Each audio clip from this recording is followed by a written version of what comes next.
Did you see that? Tell me you saw that.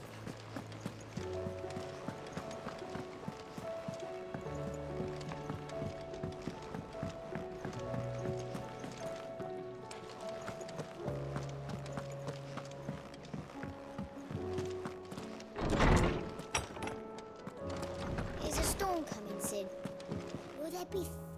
Sid, perhaps you can help me solve a mystery. I can certainly try. Who's gone missing this time? It's not who, but what.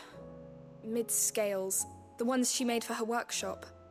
I borrowed them to teach the little ones about weight, and shortly after the lesson, well, they vanished. My first thought was that they'd taken them off somewhere to play, but when I asked, they swore they had nothing to do with their having disappeared. Which almost certainly means they had everything to do with it.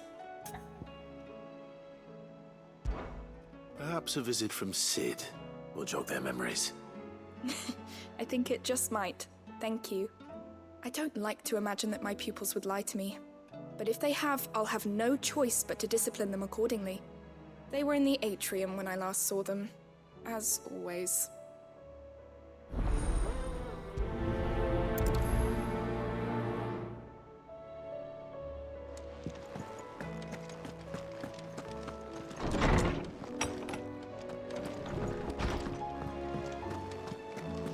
Seems the hideaway is lost. Did you see the pair that got hauled into time?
I heard the Emperor was impaled on his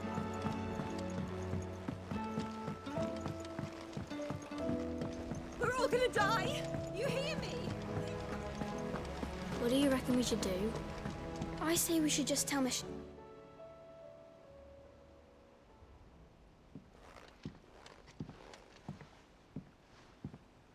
Sid! Hard at your studies, I see. And what is that? It's not a set of scales, is it? No. Of course it isn't. Well, not anymore, it's not. Oh, And just how long hasn't it been one? we're sorry. But we didn't break them. We dismembered them. Just like Miss Mididol showed us. Miss Mididol? And why would she have you dismembering her creations? Because that's the only way to become a ninja-neer. Miss Mididol said, the best way to see how something works is to take it apart and put it back together again. Well then, your work is already half done. Carry on. About that. The taking apart was easy enough, but it's the putting back we can't work out. Speak for yourself. The heavy thing goes at the bottom. Then...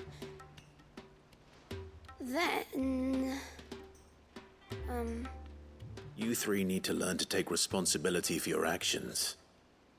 So let's have a look at these parts with fresh eyes, shall we?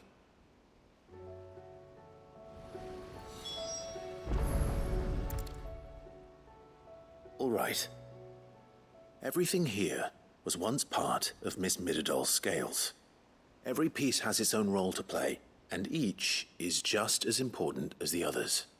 If even one of them is missing, the scales won't work. So let's think about what those roles might be. You already know one of the pieces, the body. Its role is to support everything else. But what of the others?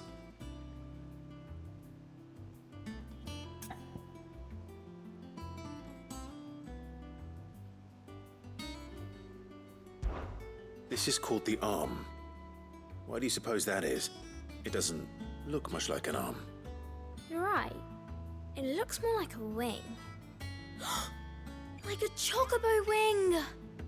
You've ridden a chocobo before, haven't you, Sid? Will you teach me to ride one day? I'll think about it. Now, what do arms do? Hold things. So wait, maybe this arm holds things too? Good thinking. You're on the right track.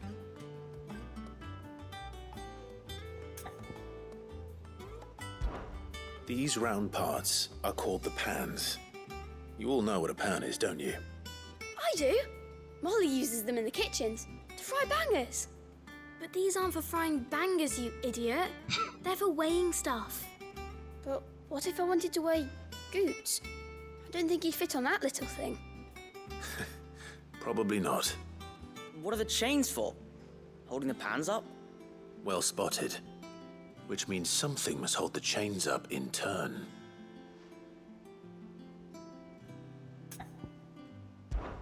This tiny piece is what's called a cogwheel, or gear. Have you ever seen one before? I have. Miss Middledale's dungeon is full of them. Most are on the floor. She puts them in all her inventions. They spin round and round and round and round and... That's right. They're very useful when you want to make things move. Do you remember if there was anything on the scales that moved?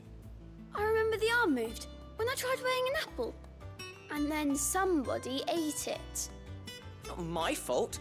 You shouldn't have tried weighing it before lunch. We know what part's supposed to move and how it's supposed to move. So, let's put the pieces together first, see what doesn't move, and then stick the cogwheel to that. Not a bad idea. You see? It's not so difficult. So, now that we've taken stock of the parts and learned what they do, what do you think? I think we've got it.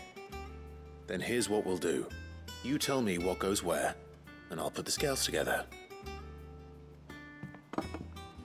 Well, obviously you need to start with the body. All the other pieces fit onto it, don't they? And the arms go on the body, just like real arms. Or wings, if you're a chocobo. And then the arms hold the pans by the chains. Very good. Let's see if that works. There. All finished.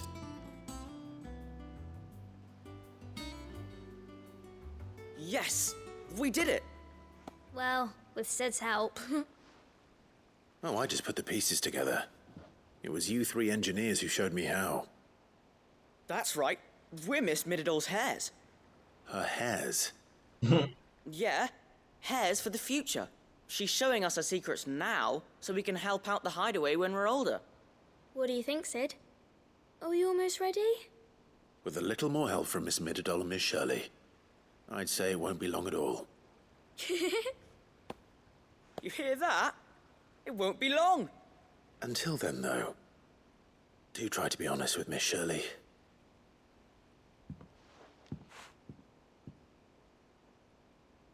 Hey, look! We never used the cogwheel. You don't think Sid forgot about it, do you?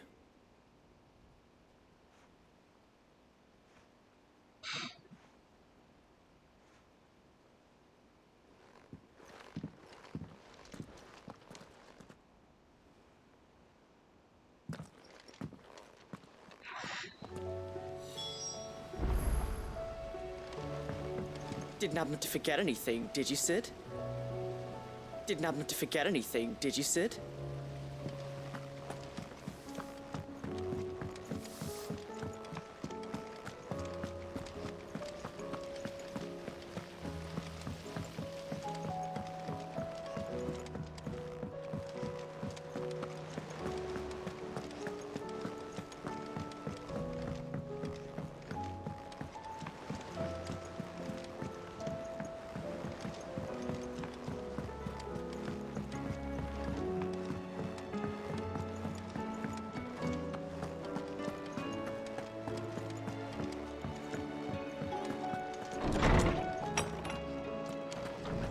storm coming soon?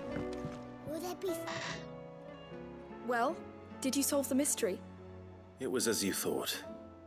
The children had the scales, or the parts of them at least. They dismantled them to see how they worked. Oh, no, Mid will have my head. Thankfully she won't. This might even have been her idea.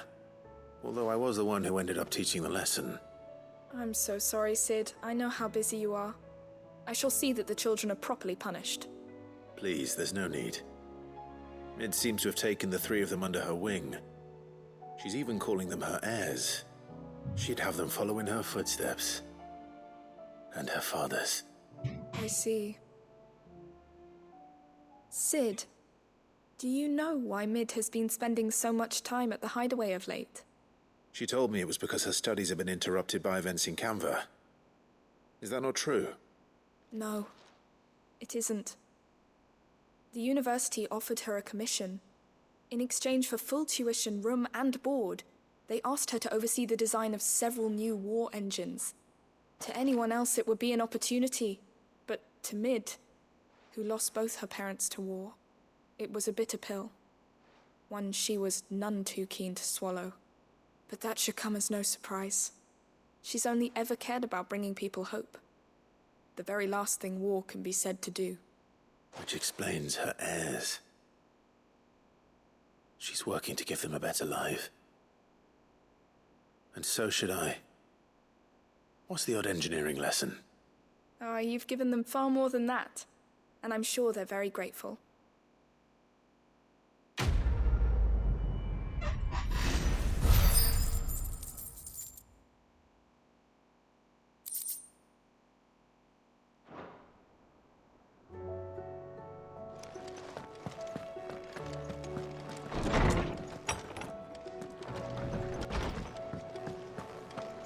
Seems the hideaway's lost its appetite. Blasted book. Can you blame them? With this... Here, you put me in this situation, Clive. You can bloody well get me out of it. I need a hand with a recipe. Are you sure it's me you're looking for? I'm not much of a cook. I'm all the cook will be needing, thank you very much. What I want from you is a little of your time, right? Oh, and perhaps your sword. You remember Ivan's stew, right? Well, despite the look of the thing, and that awful stench, people wolf it down. So I thought I'd try making one of these supposed masterpieces myself. Had a peek at the book and gave it a go, but, well... It wasn't as straightforward as you'd hoped. Ivan had the same problem. Yeah, but this is my blooming kitchen, and I will not be outdone. So if you don't want to be seen as playing favourites, I suggest you lend me a hand.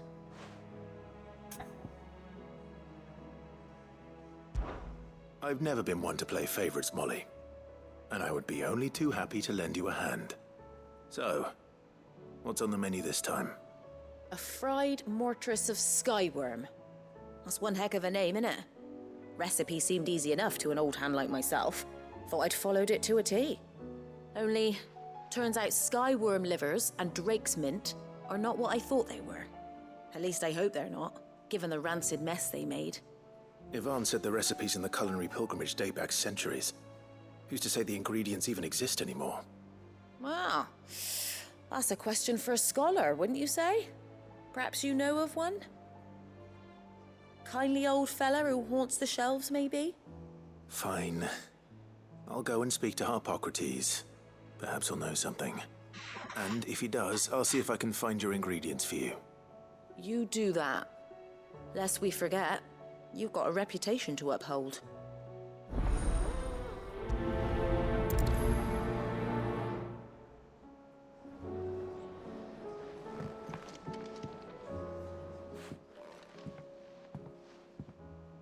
Sid! Look what the curse breakers brought back from Dalmekia. Said they were all the rage in Dalamil. Looks sort of funny if you ask me. I'll be damned. Have you had one before? Something smells good. What are we having? Bombs! And they are good. You should try one.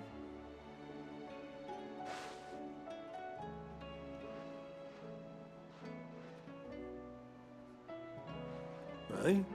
A bloody great hole in it. Who ate the rest? It's supposed to be hollow, silly. Haven't you ever seen Drake's Fang?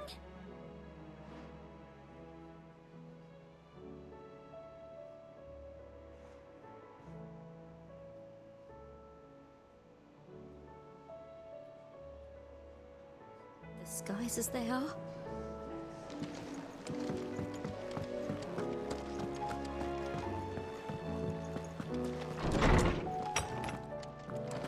Is a storm coming soon? Lawsman Harpocrates, I've come to pick your brain if you don't mind. It's about the book you lent Ivan. Valisthea, A Culinary Pilgrimage, a classic. One of my favorites, in fact. The young man did a wonderful job with the Chance's stew. I do hope we shall be able to sample more such marvels in due course. That's actually why I'm here.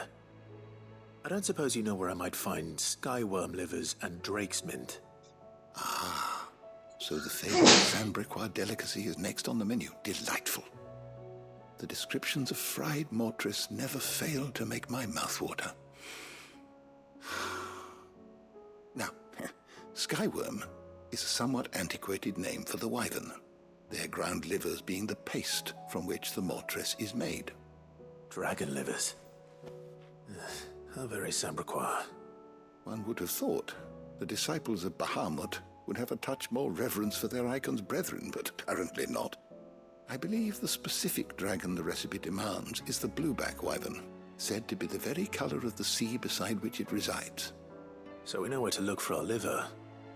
But what about the drake's mint? Saint's bonnet in contemporary parlance, a herb which grows along the North Reach coast. I gather that one can locate the cheerful yellow flowers by their heady scent alone, so I'm sure you'll have no trouble finding them. I may add that people once believed game was best served with the flora that sustained it in life, in which regard fried mortress of skyworm is undoubtedly a typical dish of the time. Meaning that if I find one, I find the other. To Northreach, then. Best of luck, Clive. And do save me a bite once the dish is complete.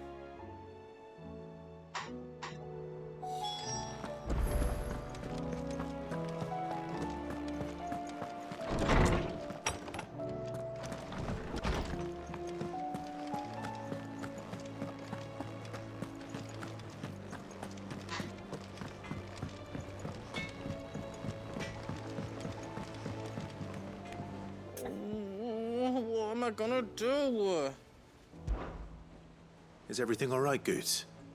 You seem more discomposed than usual. Oh, I don't know what that means, but I'm in a bit of a muddle. Oh, I think Nan might be in trouble, and she's... It's all right. You can tell me.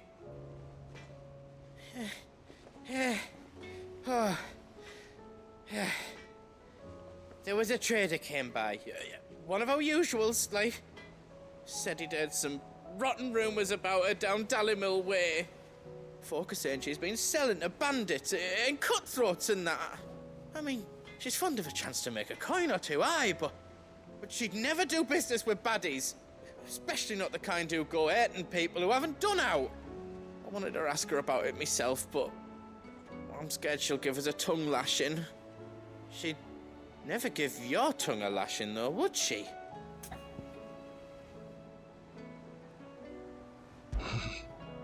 Don't worry. I'll speak to her. Oh, thanks, Clive. You'll let me know what she says, won't you? Of course. I'm sure it's all just a misunderstanding.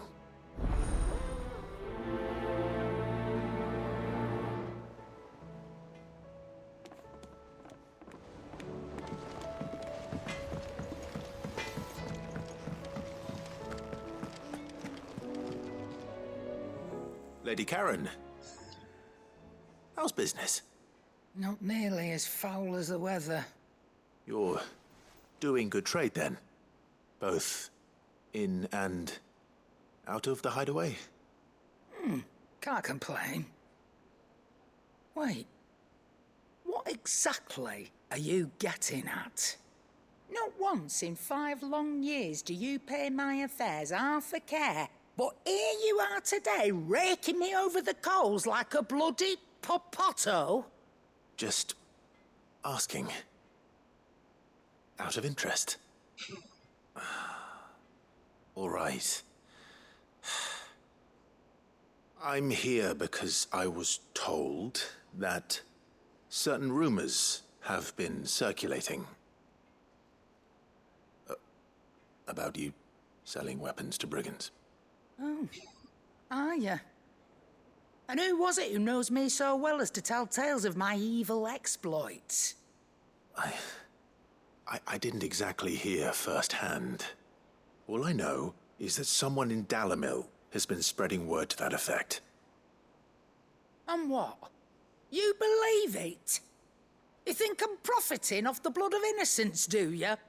Look, I've done things I'm not proud of. Might be there were a time when I turned a blind eye to the wretchedness of the world so I could line my pocket. But that woman is no more. And you'd know that if you'd ever paid the slightest bit of notice. You're right, Lady Karen. I apologize. It was wrong of me to doubt you. No, it was. No. I reckon you've got better things to do than pointing your do-gooding finger at a poor old woman. Of course. Good day.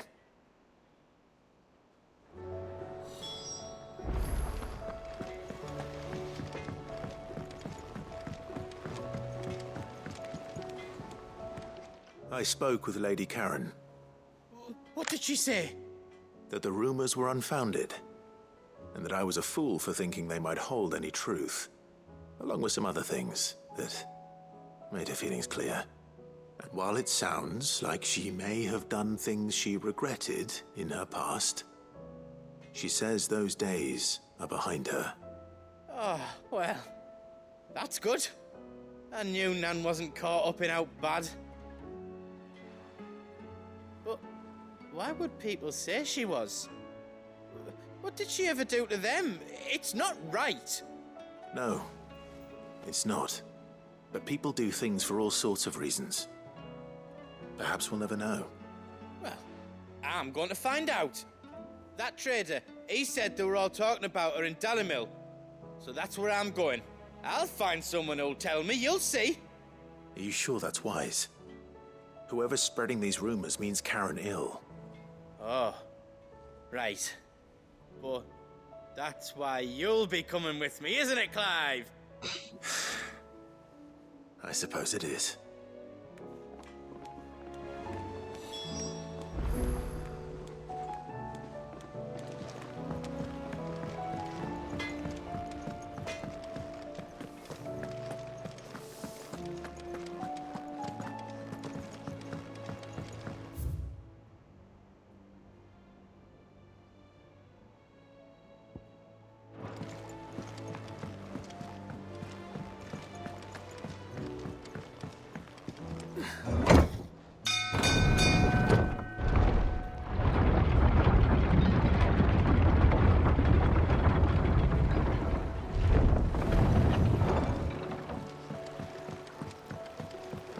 Expect me to work?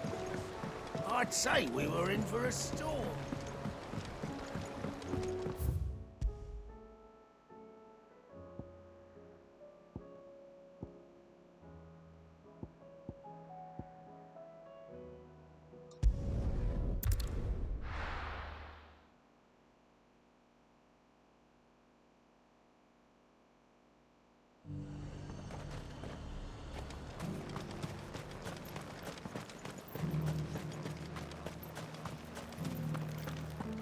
There were ghosts at the gates, not days.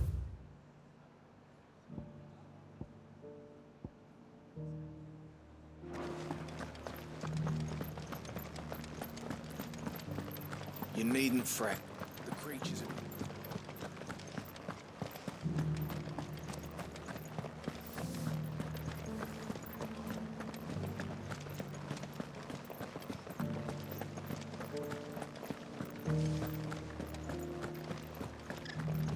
To the meadows, then.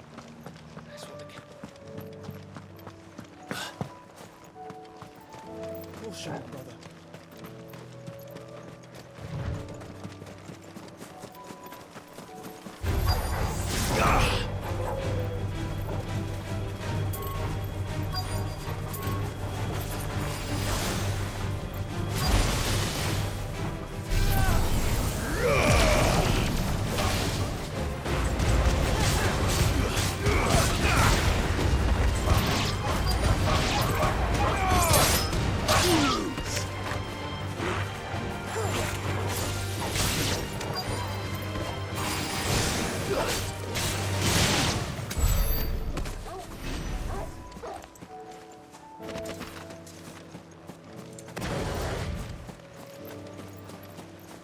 Hippocrates said I should be able to find what I'm looking for somewhere nearby. Bright blue dragons and bright yellow flowers. Should be easy enough to spot.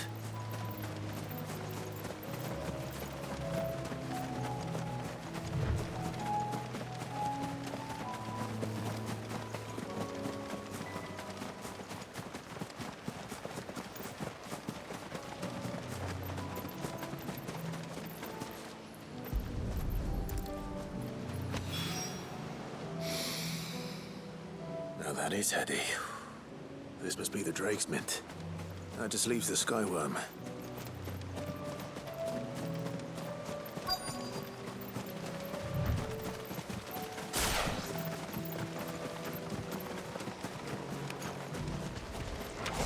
This must be our Wyvern. All right. Let's get this over with.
I think that's everything Molly needs to resurrect her recipe. Better head back.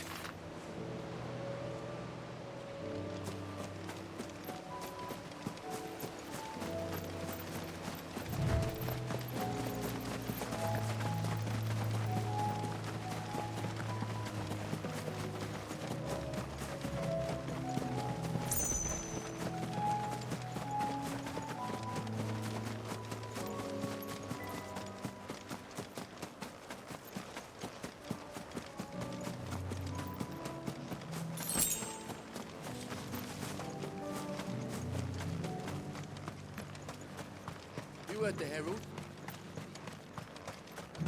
As long as you remain.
It's not going to be easy finding one man in an entire republic.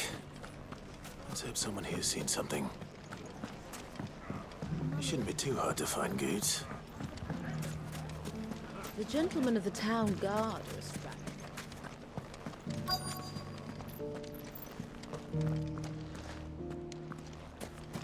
Fuck! How the hell did they find it? No one knew where I was keeping that kill. The finest cell sword. Could be I know something more. What's it worth to you? Clive, listen! I found someone who says he's heard the rumours about Nan. Have you? Go on. Tell him what you told me. All right. It's like I said. A wizened old crone by the name of Karen's been selling steel to whoever will pay her price, be they knight or knave.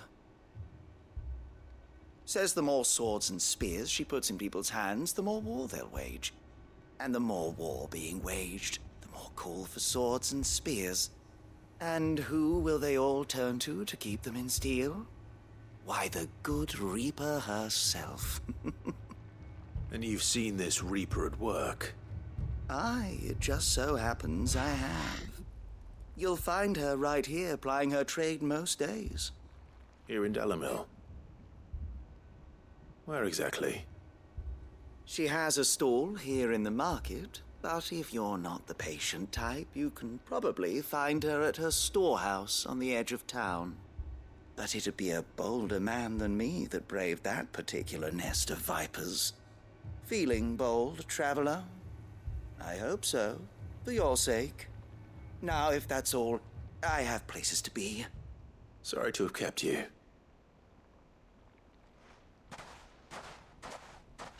You don't think Nan's the Reaper, do you? Not unless she's discovered the secret of how to be in two places at once. Eh?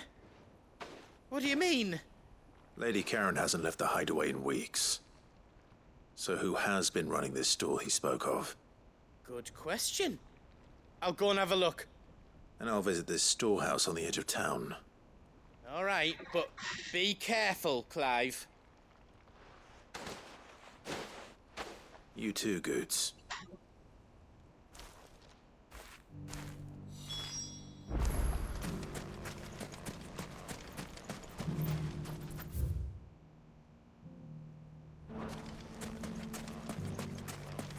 The finest cell swords in store. Fuck! the gentleman of the town guard was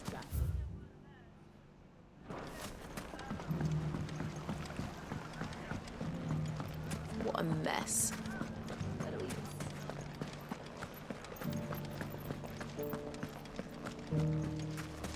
You fought very bravely. The safety of the town is in our hands.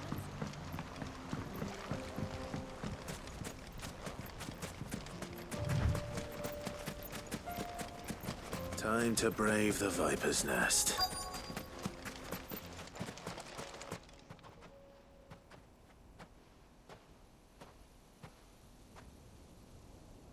Just you, is it? Thought I might have laid it on a bit thick. It was a fairly unconvincing tale. So, what now? That's up to you. Die a slow death, or a quick one. Boys, he's all yours. But that sword is mine.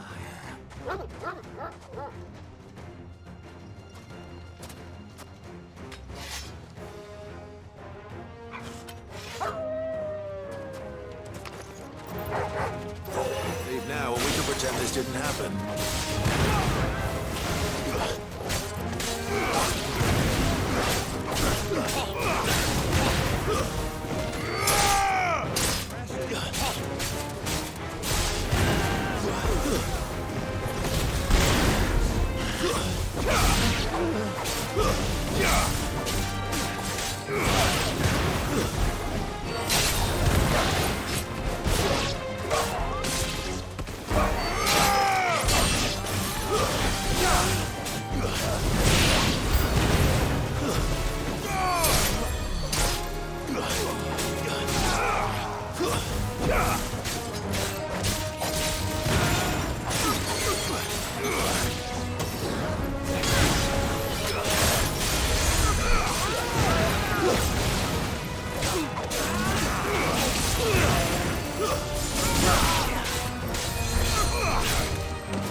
traitor!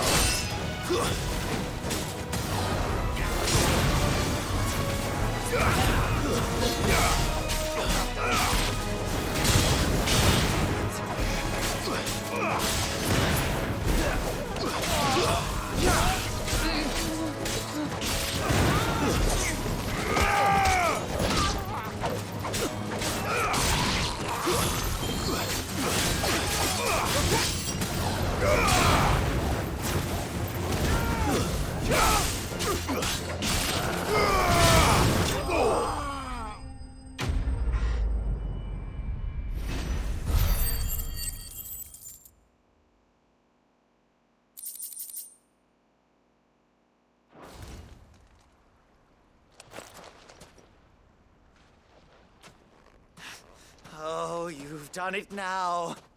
Go on. Tell me what I've done. When the Borgwin finds out you've killed his men, he'll have your head. He only wanted that bull of a manservant, the dim one always clinging to Karen's skirts.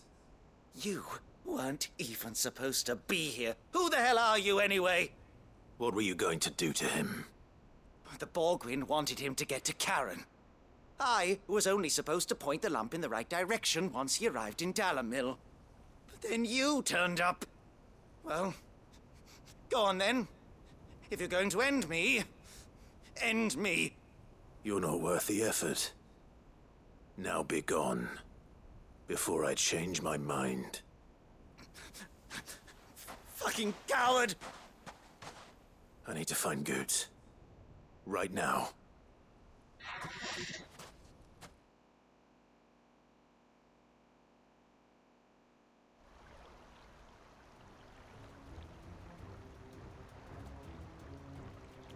Get your filthy paws off me, you naughty-pated lout! Stop calling me names! And stop spreading them horrible lies about Nan! Well, that will be easy enough. For they are not lies. Every last word is true. And she must pay for her crimes in blood. Lord! Goot, are you all right? He's gonna kill Nan! He said she had to pay in blood! After what she did, it is only right. She ruined my life and the lives of countless others. That loathsome harpy's very existence is a crime, and I will not allow it to continue. Goots, was it? I have no quarrel with you. Only with your employer. Run along now. You need not pay for her sins. No. No? I don't care what she did. I won't let you hurt Nan. Promise me you won't hurt her, or I'll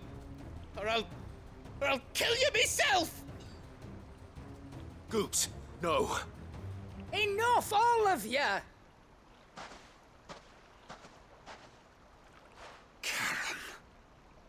But how did you? You're a sight less clever than you think you are, the pair of you. Did you think I wouldn't notice the two of you slinking off together? Well, the whole thing got me thinking, who in Dalamil might bear me a grudge? And a certain snivelling shit I ran afoul of in my fairy years came to mind. Though it was just Bogan back then, wasn't it? I thought the years might have taught you some sense, but I see you're the same pants-pissing craven you've always been. What was it we called you? Wet legs. You bitch!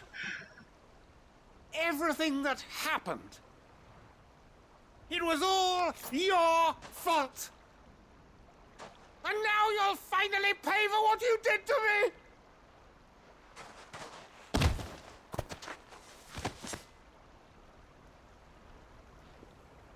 Goots, you...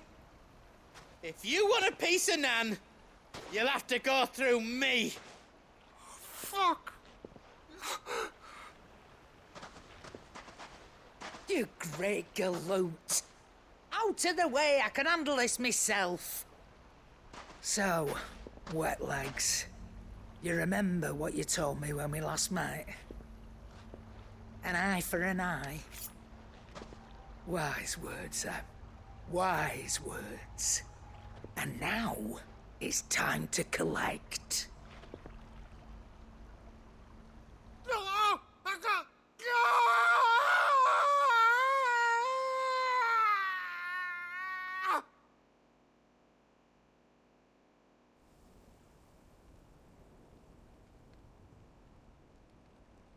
Sorry to keep you waiting. Is he... Dead? No. But I reckon he wishes he was. It ain't easy going through life one eye short of a pair. After all, I should know.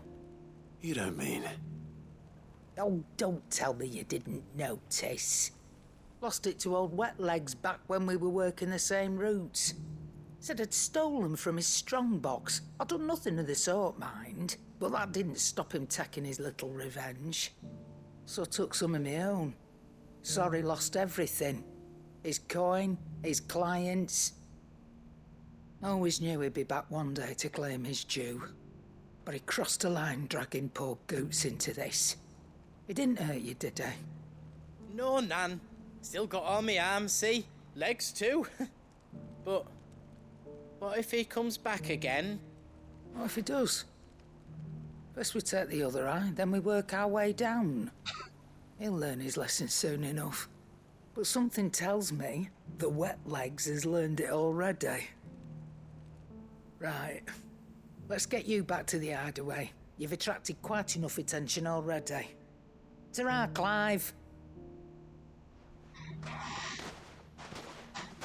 Remind me never to cross you, Karen.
Anything I can interest you in?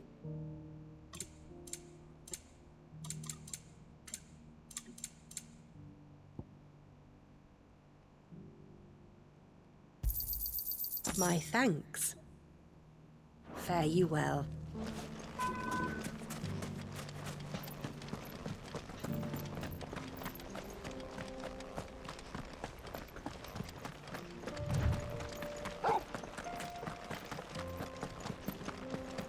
Someone's got himself in trouble.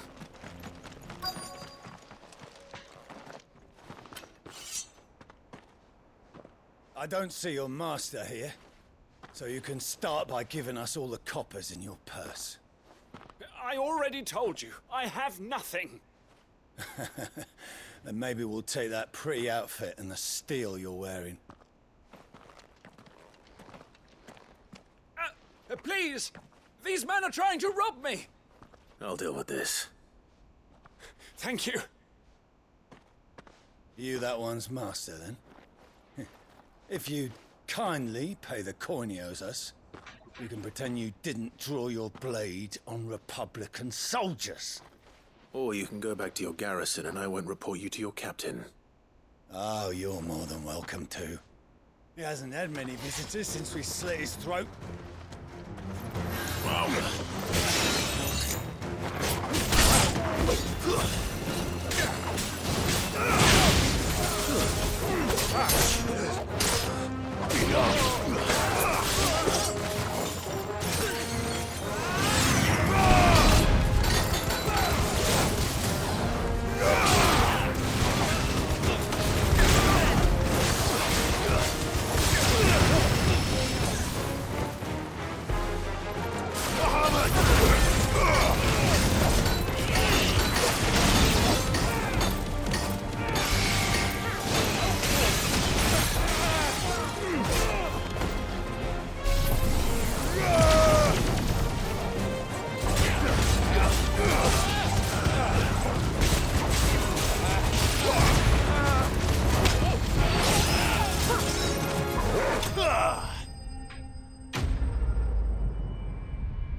I'd expect as much from Hugo's faithful, but these were men of the fist. Much has changed in the Republican Army since they lost their rock. You've seen this kind of thing before, then? Many times. I was sent here to observe the situation.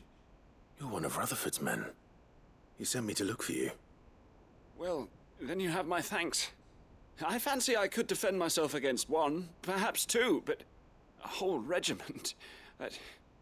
I arrived in Dalimil several days ago, but when I called upon the captain of the local garrison to make inquiries, his men confiscated my effects and locked me in a cell. The captain is no more, and his men make the rules now. Fortunately, I was able to bribe my way free, only to be stopped again by those soldiers you so kindly dispatched. What of the Fist's Central Command? Surely they wouldn't allow such lawlessness amongst their ranks. I would imagine they are unaware of it. Most of the army has fallen back to the capital and hunkered down behind her walls. Those who weren't recalled now rule the fringes unchecked, answering to no one but themselves. Then it's worse than we imagined. You should return to Rosaria. It's not safe here. I'll find a caravan heading north. You won't mind if I borrow one of these soldiers' coin purses?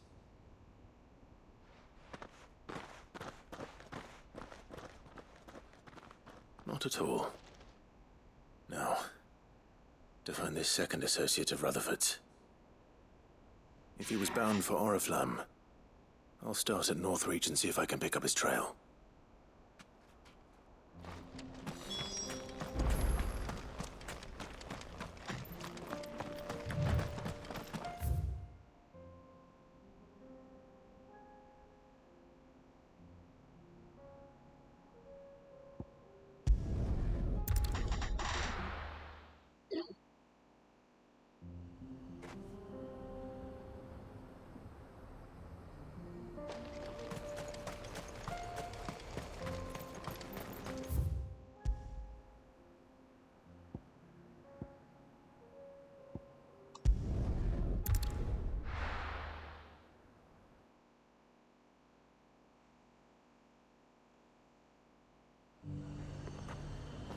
There's a lot of road between here and the capital. Rutherford's man could be anywhere.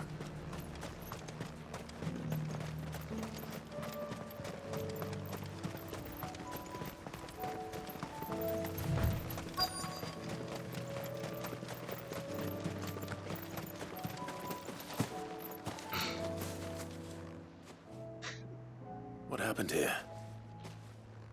If you're with the others, they've already relieved me of my belongings. I'm not. I'm looking for someone who was sent here by a man named Rutherford. And then you found him. I am Alistair Rockford, attendant to the Lady Ariane of House Wellesley. Of the 7 high houses of Rosaria. It's been a long time since last I saw my great-aunt. Is she well? My Lord Marquis? Yes. Yes, she is. The Lady Dowager has granted me leave to assist your Uncle Stuart. I was on my way back from the old capital when I saw some villagers being robbed on the road here. Bandits? They looked more like field hands, but it didn't matter in the end. I did what I could to help the victims, but all it earned me was a pommel to the temple. Which way did they go? South, toward the gate. All right. I'll take care of them. Founder knows I've met enough of their kind. You head back to Northreach, visit the Vale, tell them I sent you. Thank you. I shall. Founder be your shield.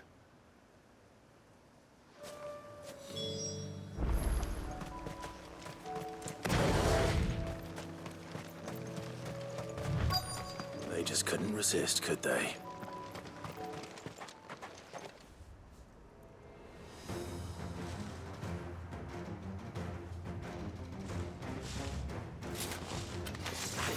This one's ours, pretty boy.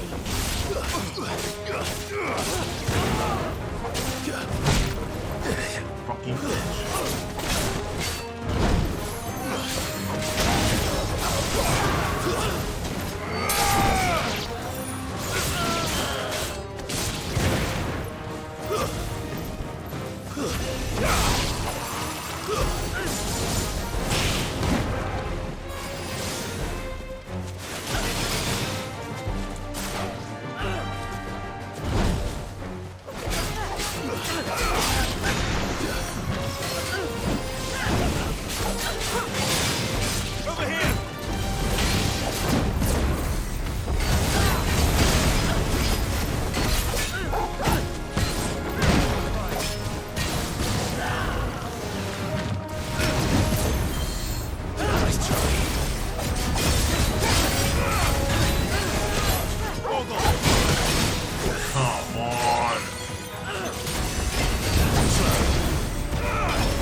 Break for the town while you can.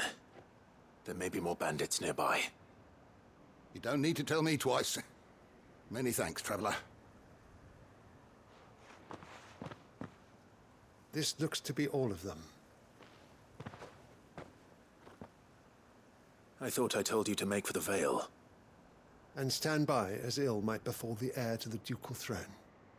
It's just Clive, and I'm fine. Which is more than can be said for you. I will survive. Strange that the garrison wouldn't intervene in such a brazen attack so close to their gates. The garrison have their hands full inside the city. Some days they don't even send out patrols. There are few hands left to work the fields, and even fewer to transport the grain. The market stalls are nearly bare, and the price for what remains is exorbitant. It's not uncommon to see a fight break out over a crust of bread. When I said the ones who attacked me didn't have the look of bandits, I meant it. They were probably just desperate. Rockford, listen to me. If you are to continue your investigation, you first need to seek the attention of a healer. Of course. I shall return to Northreach right away. But allow me to thank you first. Had you not happened along, Don't thank me. Thank Rutherford. It was he who sent me. I suppose he'll be wondering where I've got to. I shall send a Bastolus as soon as I'm able. Good day.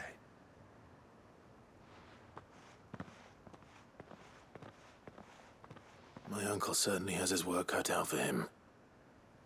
If it isn't already too late. I should go and tell Rutherford that his colleagues are still in one piece.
When did you get so big?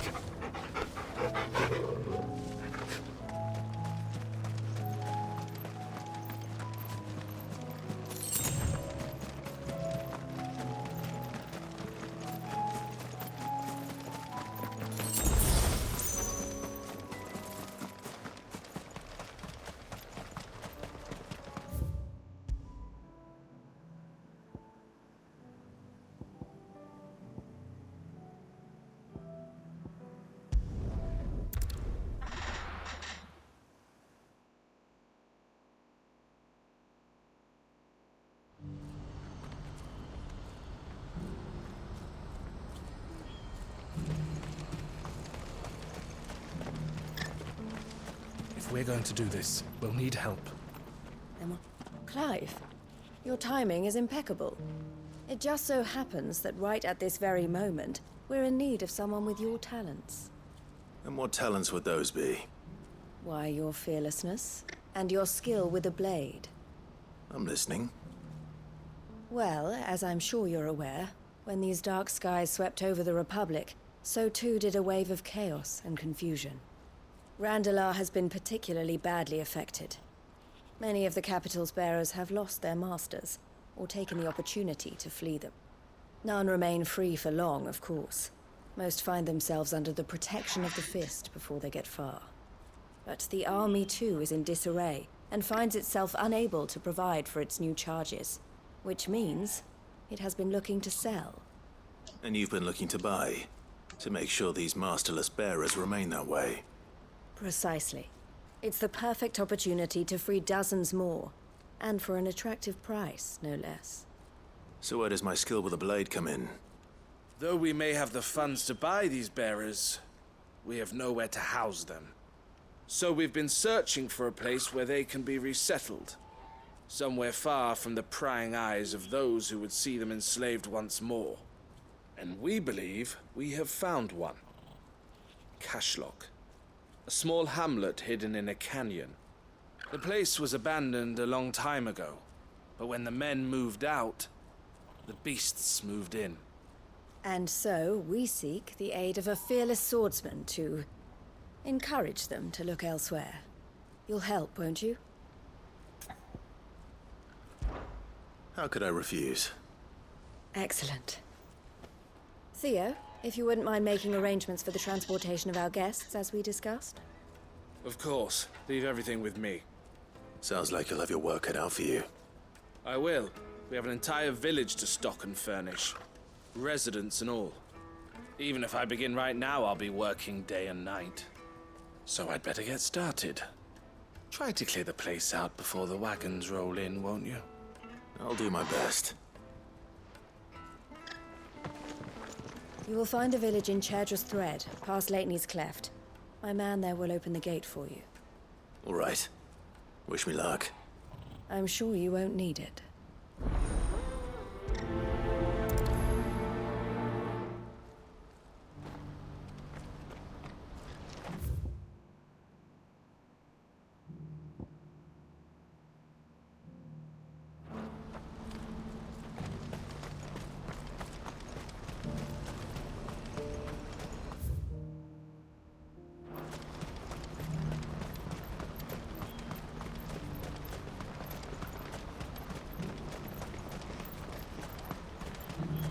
I wouldn't give for a hug.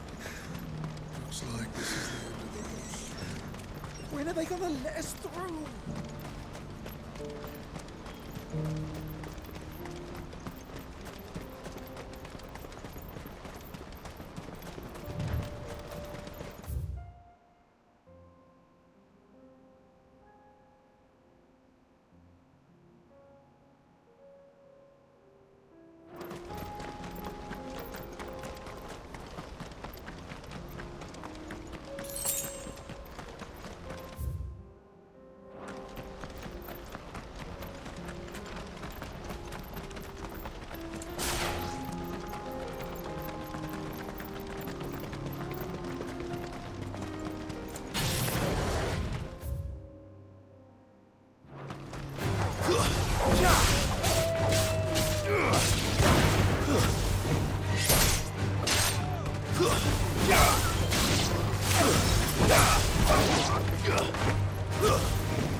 Look what we have here. All right then. Let's get this over with.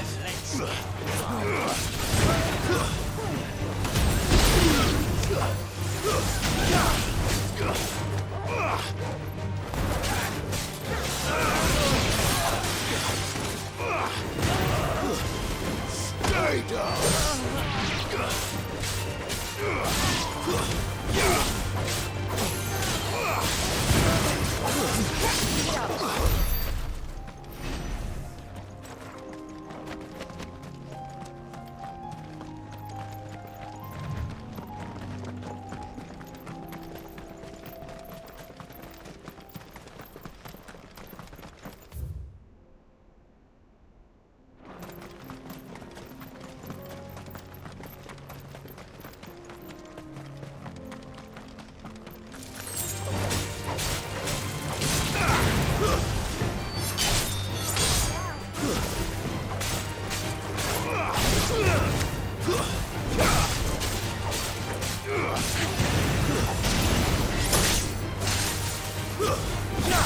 Farewell.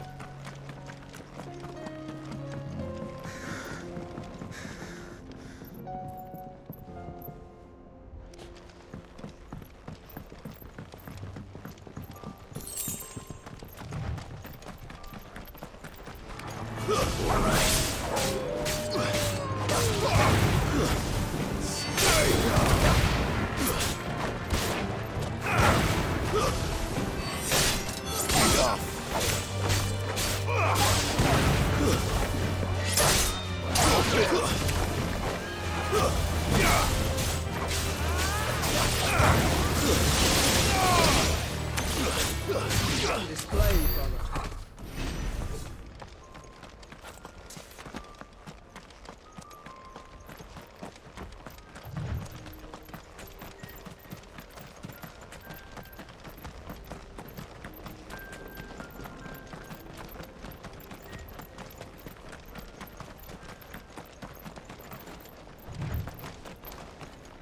Oh, you're a friend of the Crimson Caravans.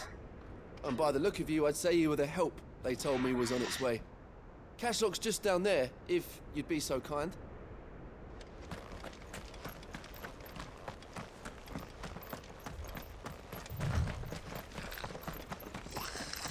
Have care.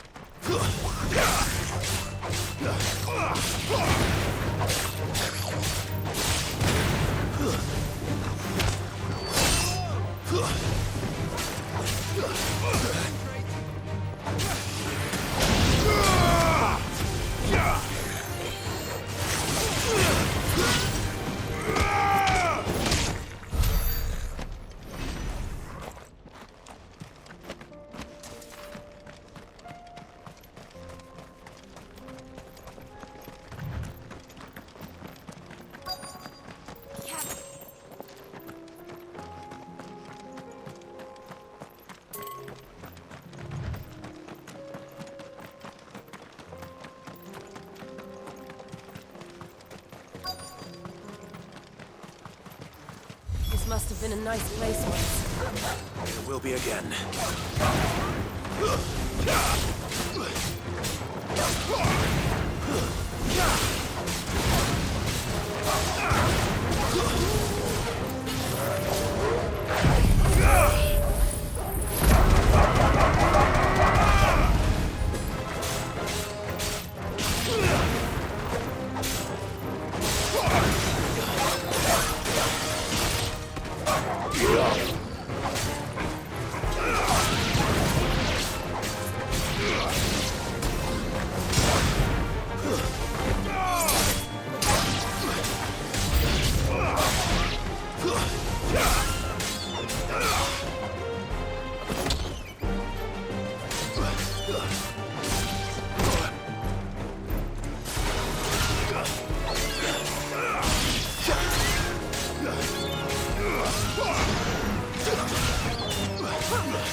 I think that's the last of them.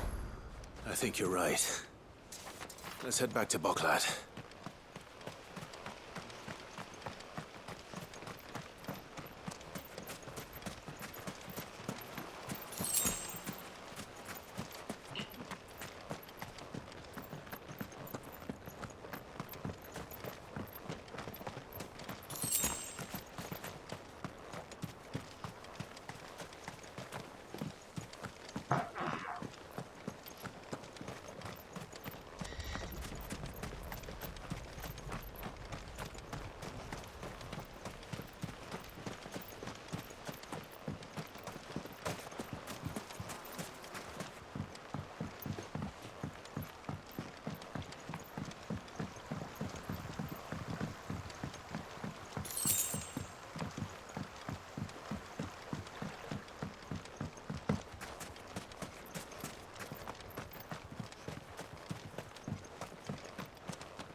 Something the matter, Theodore? Quiet. Those are our terms. I trust that you will give them your full consideration. I shall. Thank you.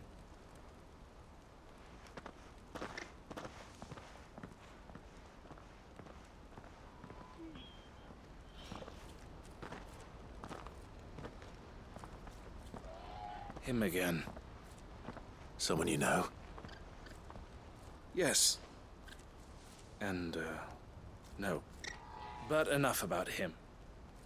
How did you fare down in Cashlock? It's done. The village is safe now. You made quick work of it, as always. I should go and let Eloise know. Don't let me keep you. But Clive, don't tell her I was watching her, will you? She'll only get upset. I'll explain everything once you've finished with your report. All right. We'll speak then.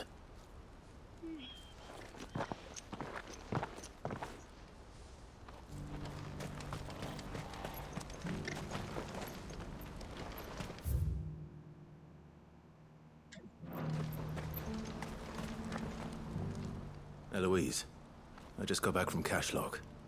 The village should be safe now. Thank you, Clive. Here, something for your trouble. Well then, now that you have laid the groundwork for our little project, I suppose we'd better finish the job. The first thing we'll need to do is make sure our offer for the bearers is accepted. You're still in negotiations? We are. A trusted colleague has been dealing with the Fist on our behalf, but things have been trickier than we anticipated. I suppose it's to be expected. This is the army we're dealing with. Fighting's what they do. But we shall emerge victorious in the end. Well, if you need any help, you know where to find me. I'm not sure I do, but thank you all the same.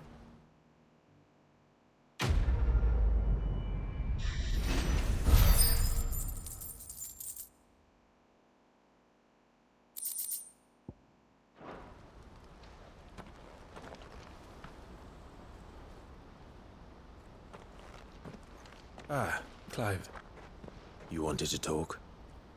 The man I was watching earlier, the one speaking to my sister. He represents the Silver Peak Consortium. It's one of the bigger trading houses. I don't think I've heard of them. Well, every trader in Dhalmekia has. They operate across the length and breadth of the Republic. And they're still expanding. They've been trying to get Eloise to join their ranks for some time now. And judging by her reaction earlier, I'd say she had half a mind to accept their latest offer. And you'd rather she didn't? I would rather she did what makes her happy. And I would never deny her such an opportunity. Eloise saved me from slavery. And we have striven to save others like me ever since. But this was not the life my sister wanted, nor the one she deserves. I won't let her give up on her dreams again for my sake. She freed me from my bonds, and she must be freed from hers in turn. You're a good man, Theo. I have always been grateful for what my sister did for me, and I want to repay the favor by letting her live her own life. But each time an opportunity to do just that arises, she turns it down. For my sake. She loves you. And I love her. Which is why I want this time to be different. To show her that I don't need to be watched over anymore. Though I'm sure I'll still need some help from time to time. I trust that I can count on you. Always. Thank you, Clive. Well then, I had better get back to work. These bearers aren't going to move themselves. That's a job for the Crimson Caravans.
I see you've been of some assistance to Eloise. Perhaps you can extend me the same kindness? Perhaps. What would I be doing? Finding someone. You see, I've been having trouble with thieves, and despite the many pains I've taken, I can't stop them from rummaging through my packs. I was griping about my lot to a friend of mine a few days back, and he offered to track the culprits down. Now, Joseph's a sellsword, and a good one at that. But he's been gone days, and I'm beginning to fear the worst. Any idea where his search for the thieves might have taken him? The old Zemeckis Road, perhaps? He doubted they would be fool enough to linger here in Bocklad. Joseph's lived a hard life. Made him grey long before his time. I just pray he hasn't been killed over a few sacks of grain. Can't imagine there are too many grey-haired sellswords around. Hopefully someone will have seen him.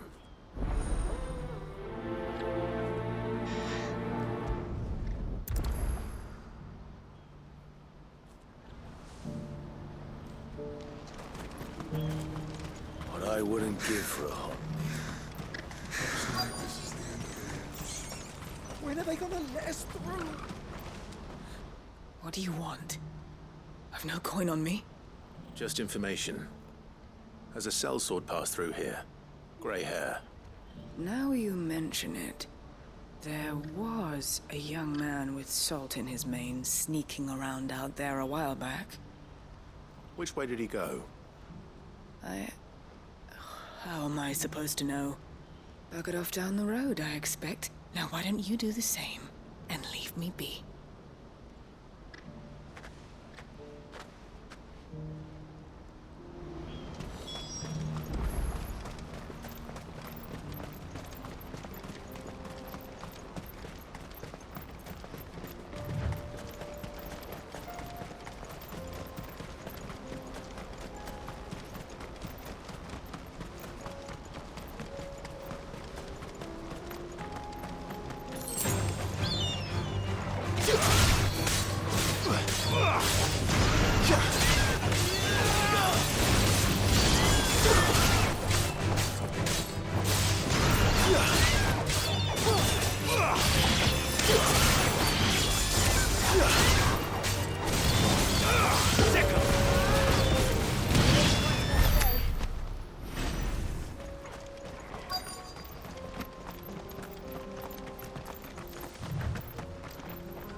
We don't want any trouble. Neither do I. I'm looking for someone. A grey-haired mercenary. Well, we haven't seen him. Yes, we have. We saw him climbing up the rocks. Those ones, over there. Maybe he found his thieves. Mum won't let me near them. She said there's goblins up there, and that they eat little boys for dinner. Shush, now. You've said quite enough already. I only told him what you said. I'd listen to your mother if I were you.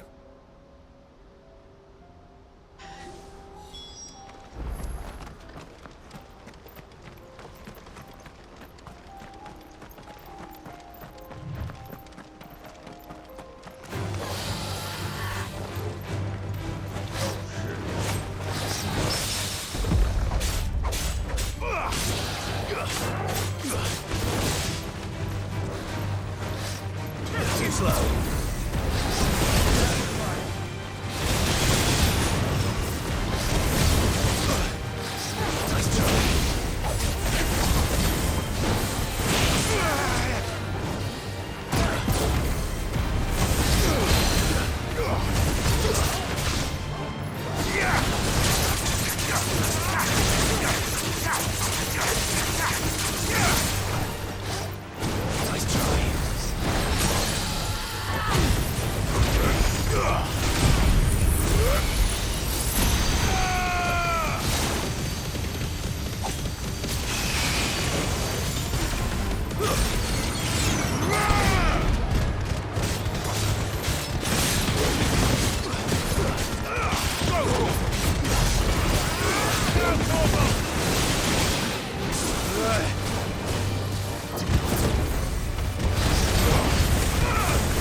Joseph's thieves really look at stolen wares all the way out here.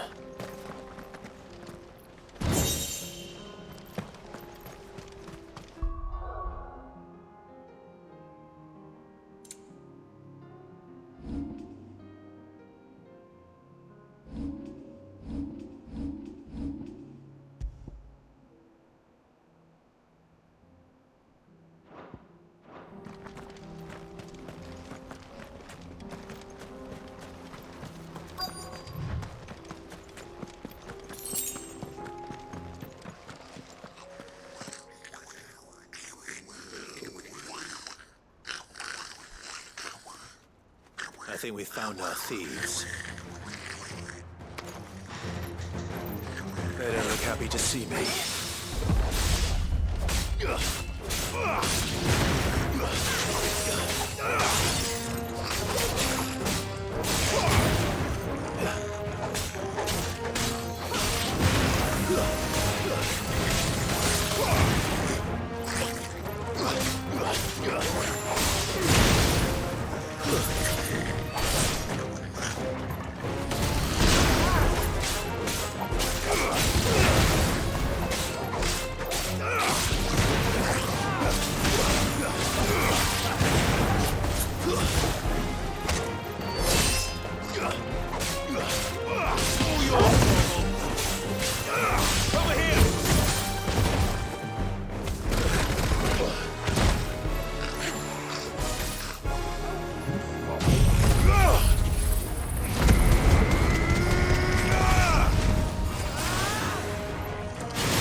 Enough!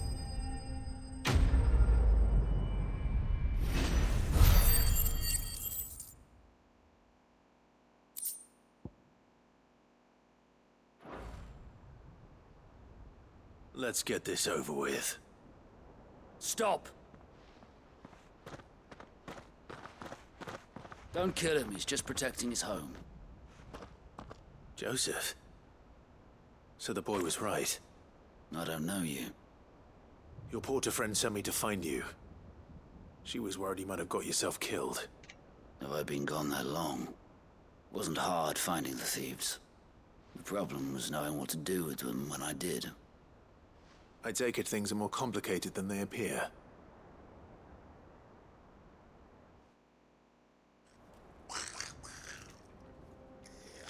I'd all but ruled out bandits before I even left the market.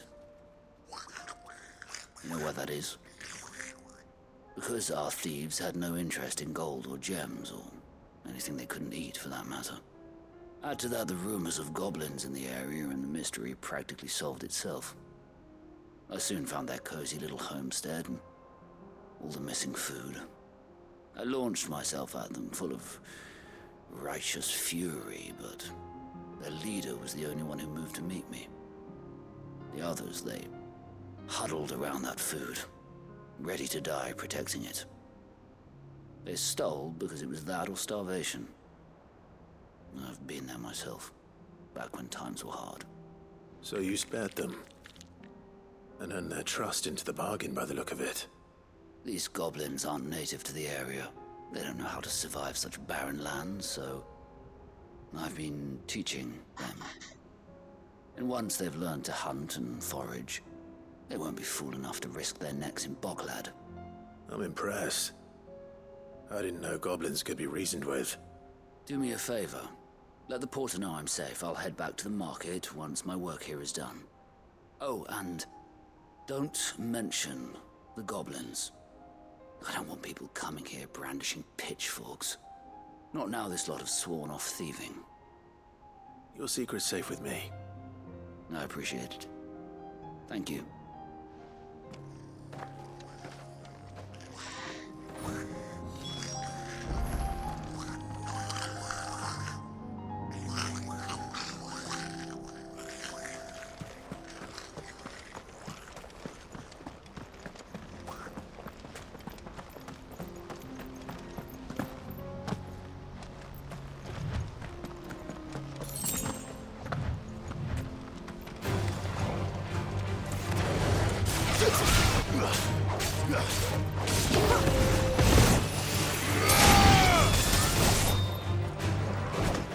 All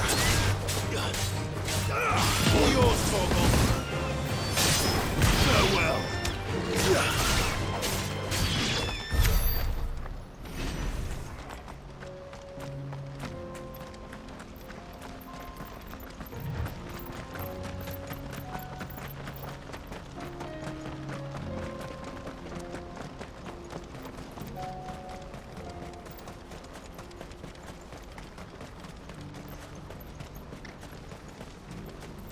When are they gonna let us through?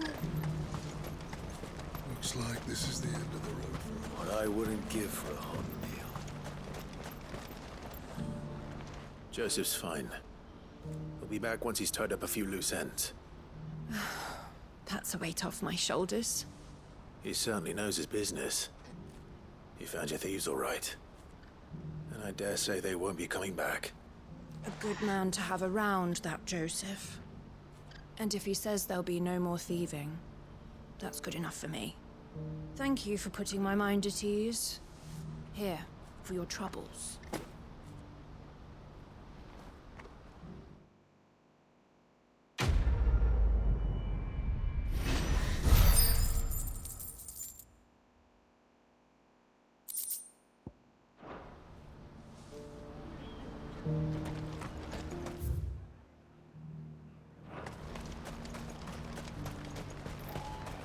Pardon me, but would you happen to be a fighter?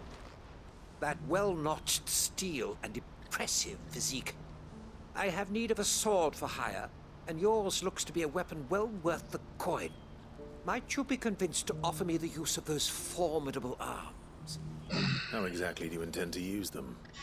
Well, being something of a scholar of Zemeckis history, I wish to investigate the ruins near the city. And I require a rugged companion, lest I find myself waylaid by ne'er-do-wells or the beasts said to roam the area.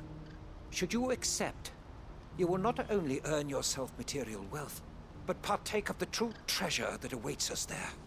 The rich and storied history of Zemeckis. Well, were you ever party to a finer proposition?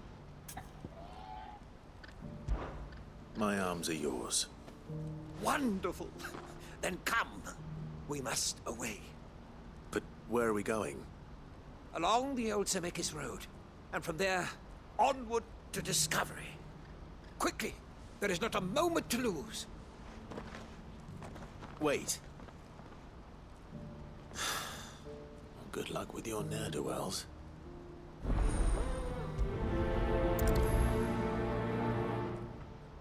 I better make sure he doesn't get himself killed.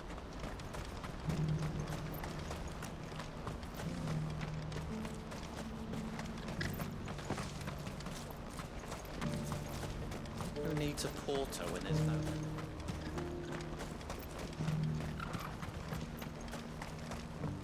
Do you have any fresh water? Tell me, traveler, do the other villages of the realm suffer as ours does, with black clouds above and starving stragglers below? Not so very long ago, moneyed merchants would scatter their coin like seed as they passed through this place. Ah, would that it had taken root. Now I just need to see about getting the word out to everyone. I want to know right away. Bad news. Good, actually. Something worth celebrating for a change. Only trouble is, the serving girl's still new to the job, so I can't leave her while I go and invite those I'd like to celebrate with. What exactly are you celebrating, if you don't mind me asking? I've come by a particularly fine bottle of red. A Gotan 66, no less. Gotan Rouge is the only good thing to have ever come out of the Empire. And most wouldn't part with a 66 if you held a knife to their throats. So I've heard. Oh, so you know of it then? Clearly you're a gentleman of taste. A gentleman who might sympathize with my predicament, perhaps? Would you pass the good news to a few friends of mine? I'll give you a little something for your time, of course. Sounds simple enough. So you'll do it? Marvelous.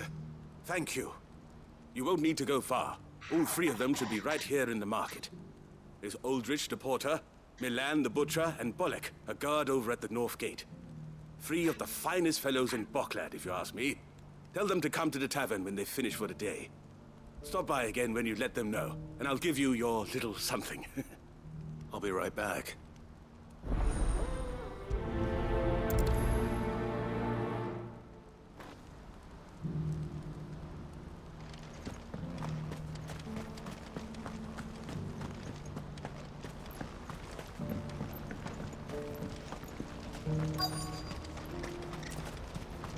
Who needs a porter when there's go?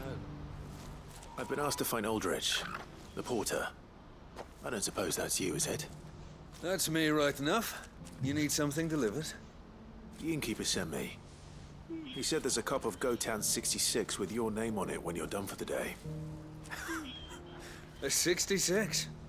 Look at me. If he's just got hold of it now, it must have been in the crates he had me carry down from Sambrek. From the Empire to Boklad. You must be a braver man than most. That's a treacherous route at the best of times. Such is the porter's lot. There's not a patch of storm these feet haven't traipsed across. It's Oriflamme one day, then off to Canva the next. The farther you're willing to go, the fatter the purse. Which is why there's no shortage of competition for some of the longer routes. I'd say I've done enough for today to earn myself a cup of something tasty. Thanks for letting me know.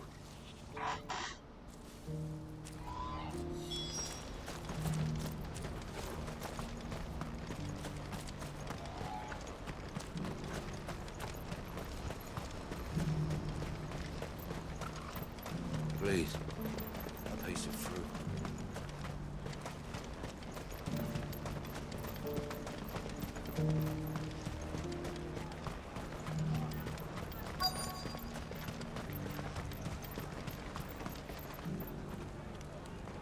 Are you Milan, the butcher? That's me. What can I do for you? The innkeeper's just had a special delivery. He thought you might like to join him for a cup of wine after you pack up for the day. He knows me only too well. And I've got a ham here that will go handsomely with a nice drop. Wine and ham to spare. Boklad clearly isn't suffering then. Comes with being the place everyone has to pass through to get to everywhere else. Those who travel the Crystal Road bring all manner of goods with them. We get meat from Sanbrek, herbs from Rosaria. Why, sometimes we even see curiosities from across the Narrow. Or rather we did, till not so long ago. These are lean times, and even Boklad isn't the bustling trading post it once was. Still, there's no point dwelling on it. Better to live life while you can, eh? And on that note, it sounds like there's a cup of wine needing my attention. You'll buy something, won't you? Please. You've raised the price. I showed you my pass. What more do you want from me? I'm looking for Bolek. I was told he'd be guarding the gate. Well, you found him. You're not here to enlist, I take it? The innkeeper sent me. He's just taken delivery of a rare vintage, a Gotan 66. He thought you might like a cup. I've never said no to a goat hand. I'm not about to start now. Thanks for letting me know. You must be a busy man. No one's making for the refugee camps anymore. Not after what happened in the Dominion. Meaning, they linger here instead. I spend more of my days moving beggars along than I do manning these gates. What gets to me are the gangs that prey on the poor sods. As if they haven't suffered enough. Some days you can't help but wonder what the world's coming to. You know what? That wine's sounding better by the moment. Hold on. I wonder if the innkeeper might spare a cup of that wine.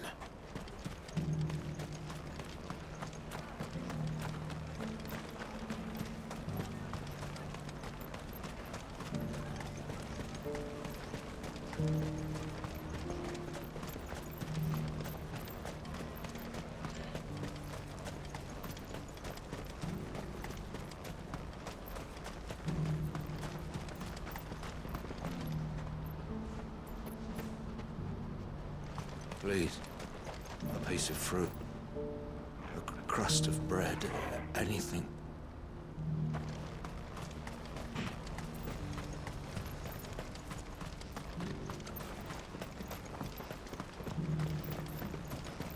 Do you have any fresh water? I spoke to your friends. They'll be along soon. That's fantastic news. Thank you kindly.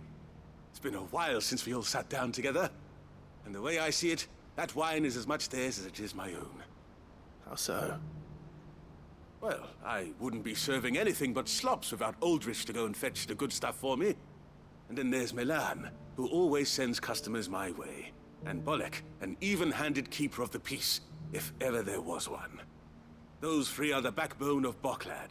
Lose any one of them, and the market would soon fall apart. And without the market, I wouldn't have a single customer. I'd say that's worth a bottle of 66, wouldn't you? And more besides. Everyone needs a shoulder to lean on. Be they world-weary innkeepers or brooding swordsmen. Right. I'd better prepare for my guest's arrival. I hear you had me carrying a bottle of Gotan 66. If I'd have known, I would have sold the thing and lived like a lord. I'll settle for a cup, though, if you're in a sharing mood.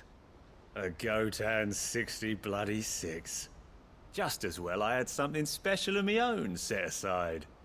A bottle between the four of us might not be enough to drown our sorrows, but it can't hurt. Here they are, the three pillars of Boklad. Sit yourselves down, gentlemen. The woes of the world may be monstrous and many, but there's nothing like a few good friends to keep the misery at bay. Never a truer word spoken.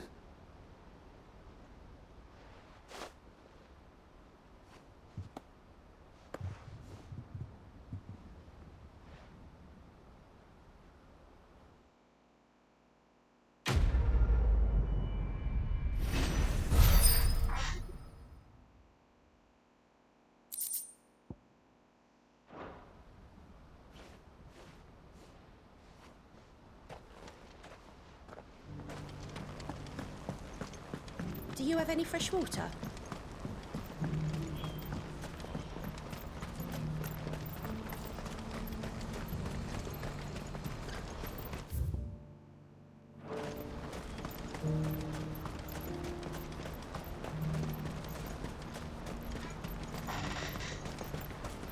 What I wouldn't give for a hot meal. Looks like this is the end of the road for us. When are they gonna let us through?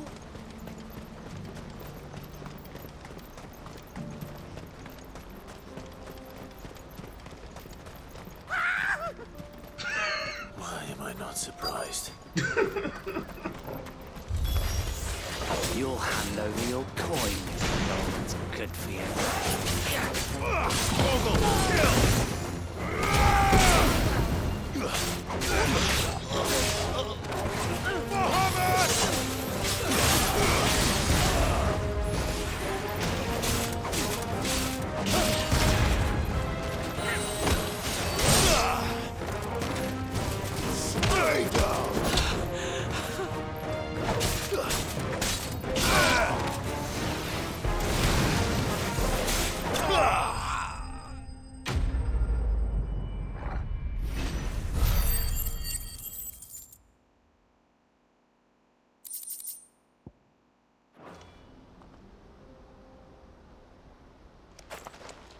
Are you hurt? Happily not, good sir. Thanks to your timely intervention. More importantly, we have arrived. Now, feast your eyes upon the marvel before us. Ruins, a relic of the fallen civilization. A sight so common that man is oft blinded to its wonder. Colossal vessels, dashed from the very heavens. Airships, we call them, with very little thought to what wonders such a word might describe. Oblige me if you would. Does anything strike you as peculiar about this particular specimen? Though we ourselves find fallen ruins to be nigh indestructible, whatever gouged the final sin from the rock cleaved clean through the structure you see before you. A tantalizing mystery, no doubt, but merely one of countless enigmas in which Zemeckyan history is steeped. Come, good sir. Our expedition continues, and we still have much to learn.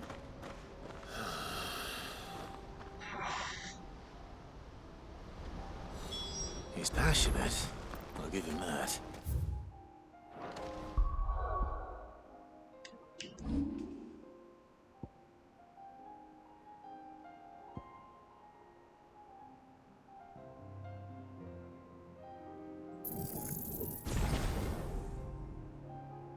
God damn.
No. All right then. Who's first?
You're going to get yourself killed. Oh, that would not do. That would not do at all. Not when such majesty stretches out before us. Behold, the final sin in all its glory. As Moss tells us, a battle was fought here in ancient times. A battle of such ferocity that it tore a great crater in the very land upon which it was waged. In reaching for their holy sanctum, did man enrage the gods, and great was the vengeance that was rained down upon him. Alas, the full truth of the matter is lost to time, though I live in hope that I might see it discovered. But we must not dwell upon such things. There is more yet to see.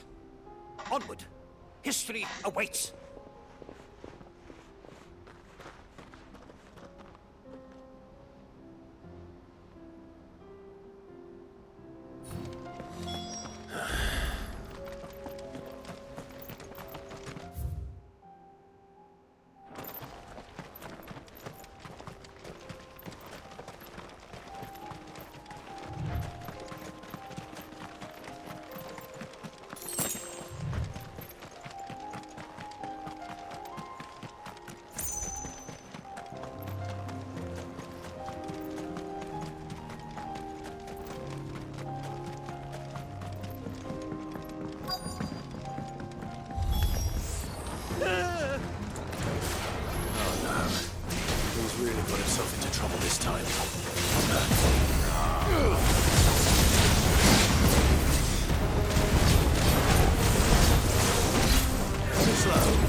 Still in one piece?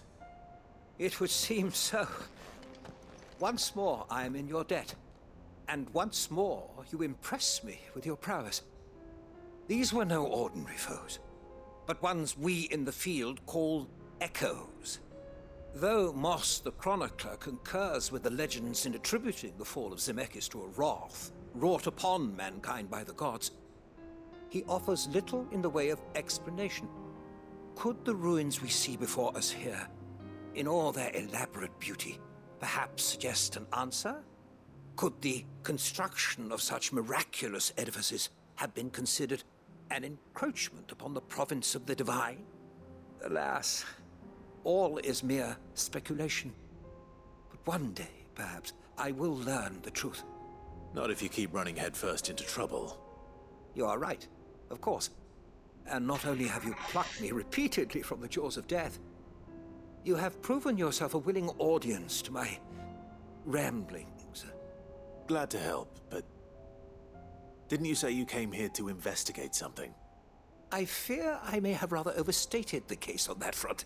In truth, a captive ear was all I really desired. You see, even my fellow scholars have grown somewhat weary of my musings of late. And so I came upon the idea of purchasing a companion. A captive audience, if you will. That's what this was all about. I am afraid so. And now, my good man, it is high time we returned whence we came. Fine. Just don't go running off this time.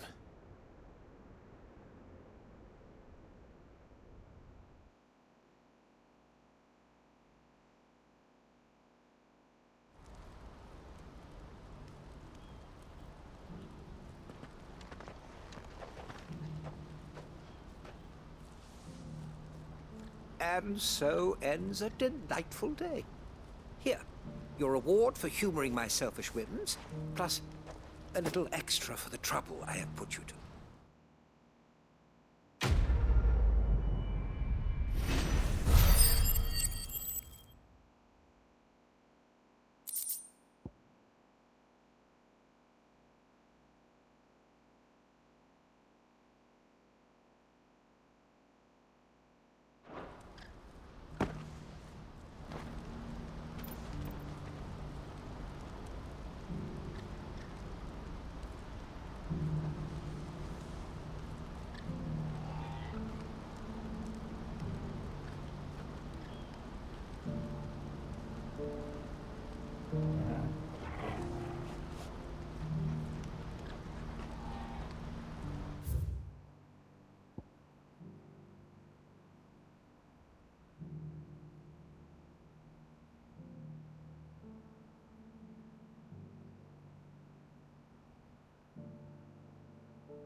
I see you're still here.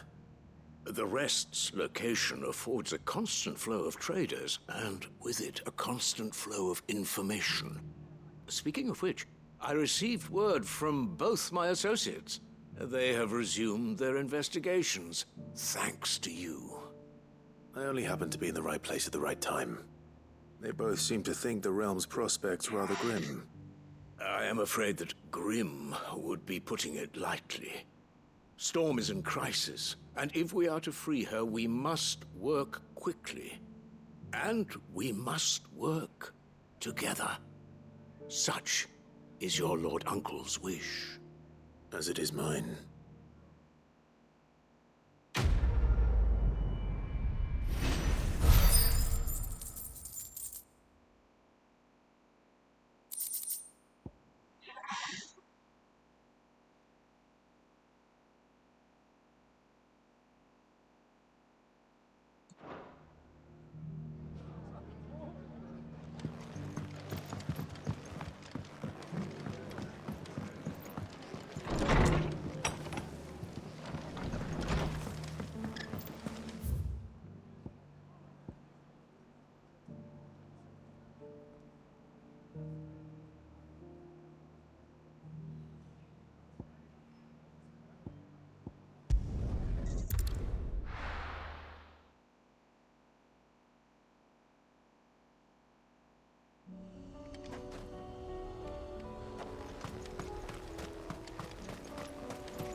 Seems the hideaway's lost its appetite.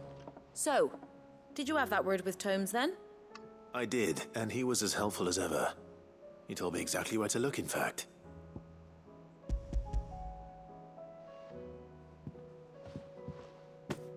And what precisely will I be cooking up? Or is it better not to know? Blueback wyvern liver. And, a herb known as Saint's Bonnet. Ah, wyvern livers, was it? Well, at least it weren't actual worms, I suppose. Now then, you stay right where you are. I've got some cooking to do. Let's hope these grand old chefs of yore knew what they were on about.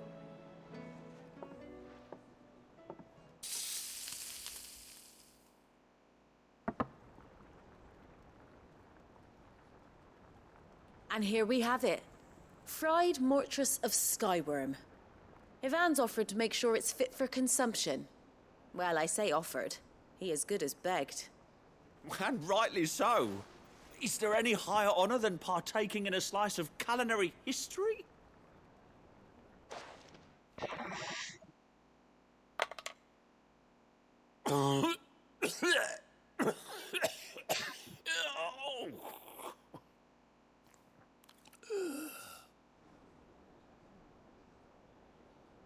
So, not fit for consumption then?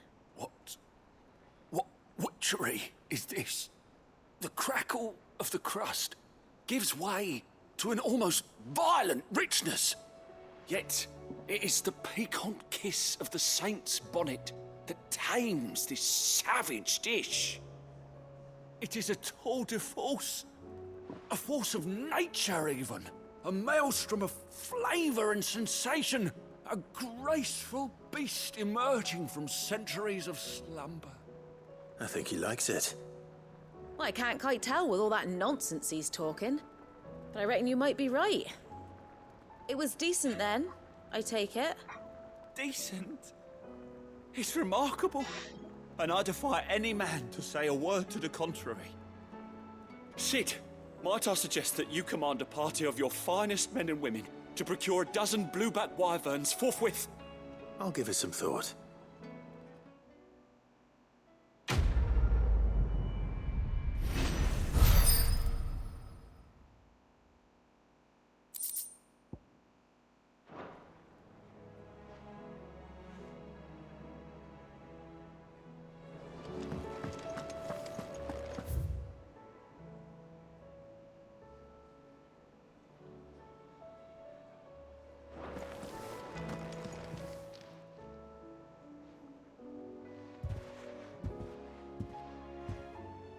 nothing like a dish of cold vengeance to foul the gut.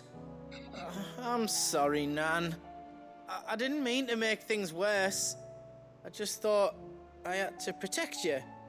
Like you've protected me. Aye, well, someone had to. Your parents certainly didn't give a whit for your well-being. Reckon the both of us would be worse off if I'd not taken you on. You've always been me right eye, Goots. And I'd have you stay that way. So don't you dare go looking for trouble again. Well, I will. If you ever need help, I'll do it again and again, and you can't stop me. Why, you big lump. Fine. Play the hero if it makes you happy. Thanks, Nan. I won't let you down.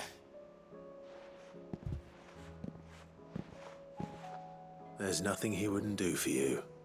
That's as maybe. But if he's ever to make his own way in life, he'll need to start looking out for himself as well. Till then, he'll need people to watch his back, just like you did in Dalamil. Don't think I didn't appreciate that. Of course. His family. Stop it. You make me one good eye, mister. I don't go thinking that'll do you any favours.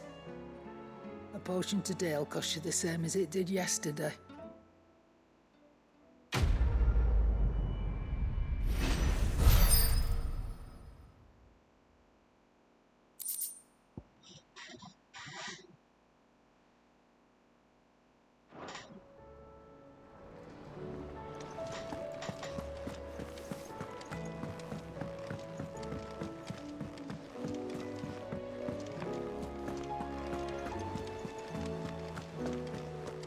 Did you see that?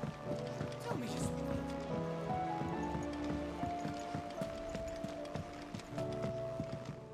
that. Back again? How may I help you today? Of course.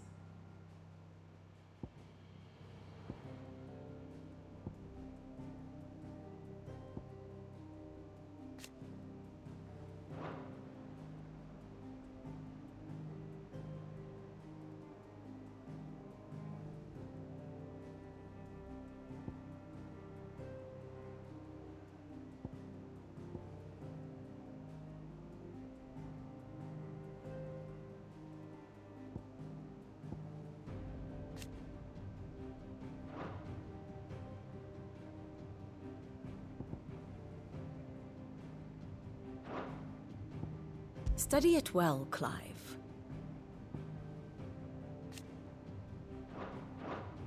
Thus ends today's lesson.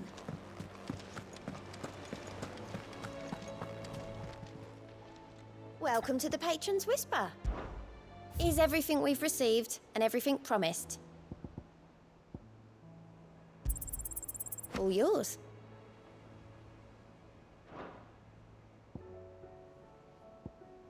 Come again. I may have more for you.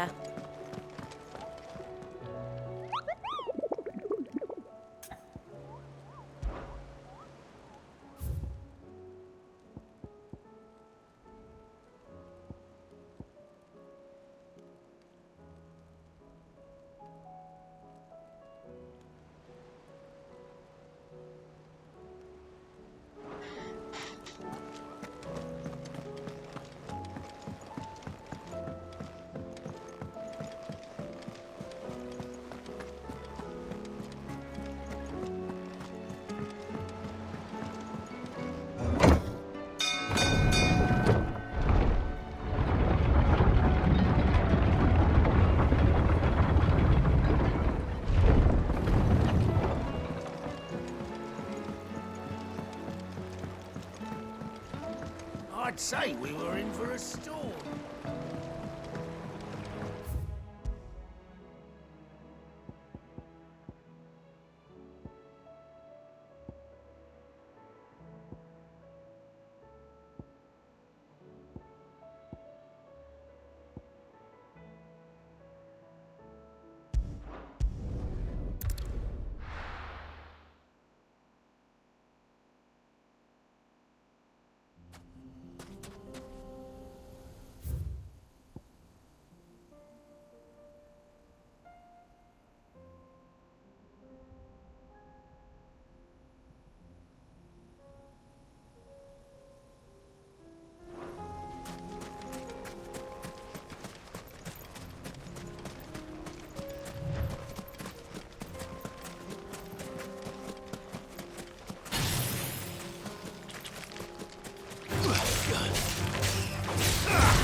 Stay down!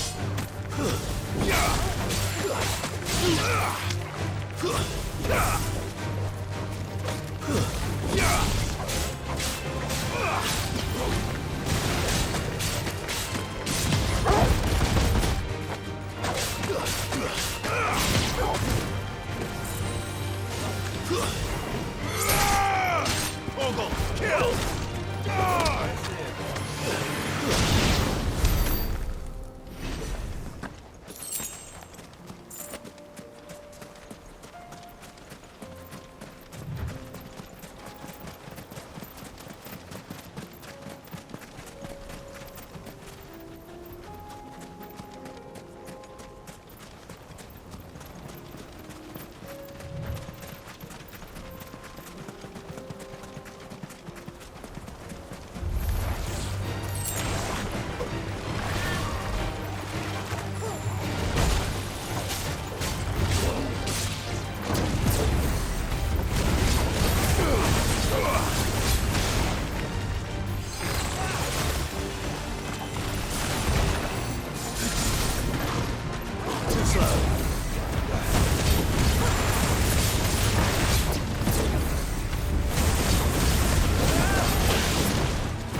slow.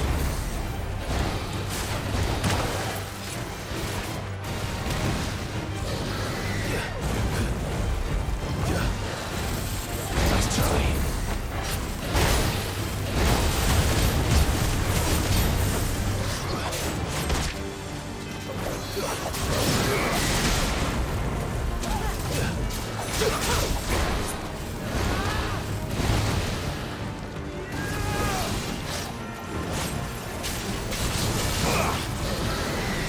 Too slow.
Way too slow.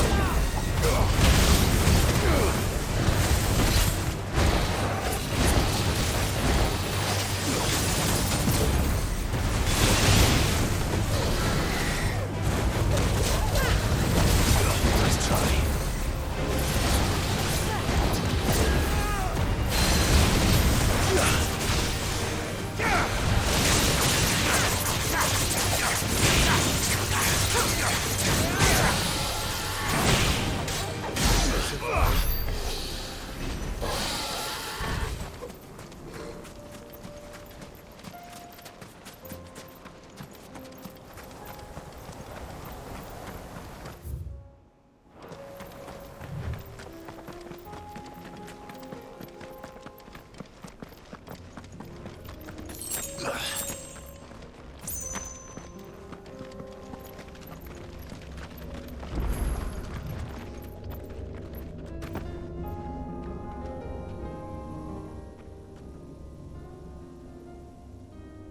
This one's awake.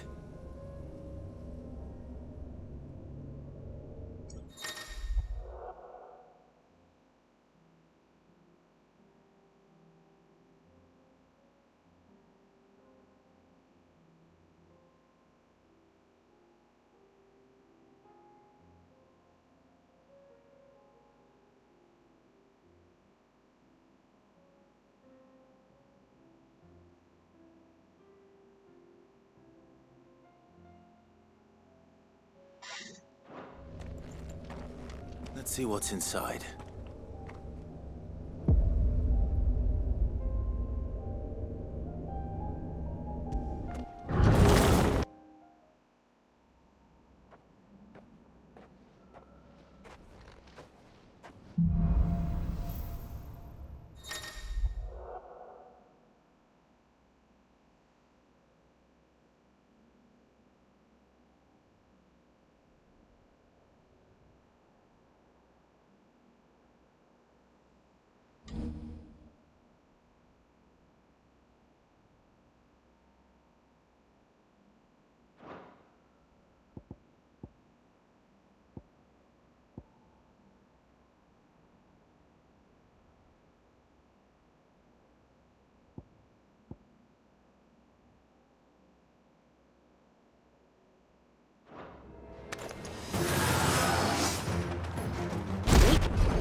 slow.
Slow.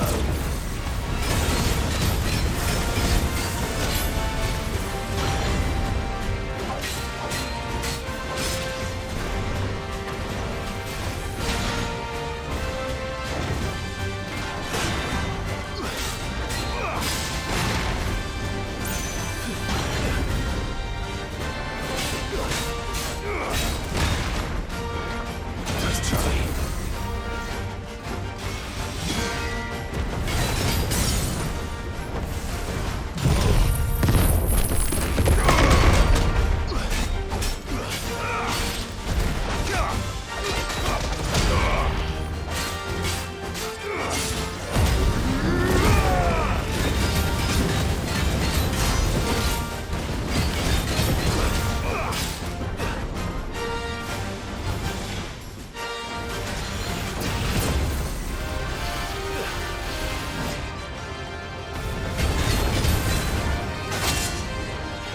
Let's try.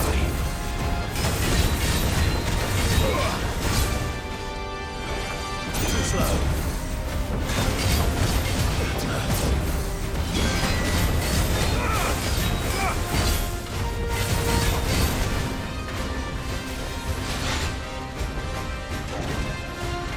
Let's try.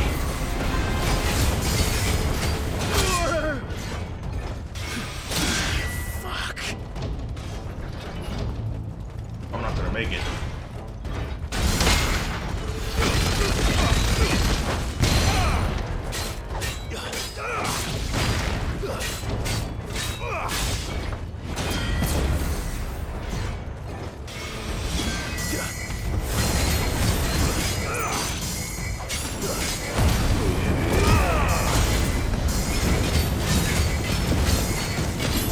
I'm not gonna make it. Nope.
Did you see that?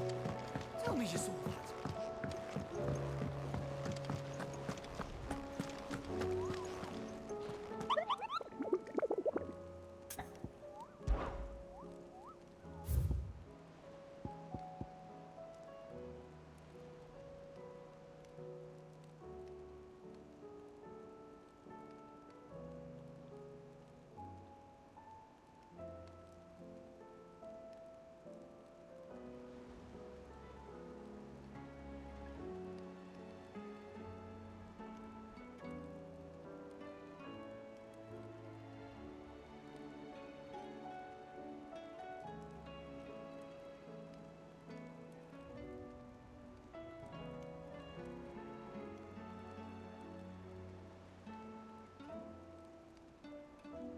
But where in the desert? It just says Dalmatia.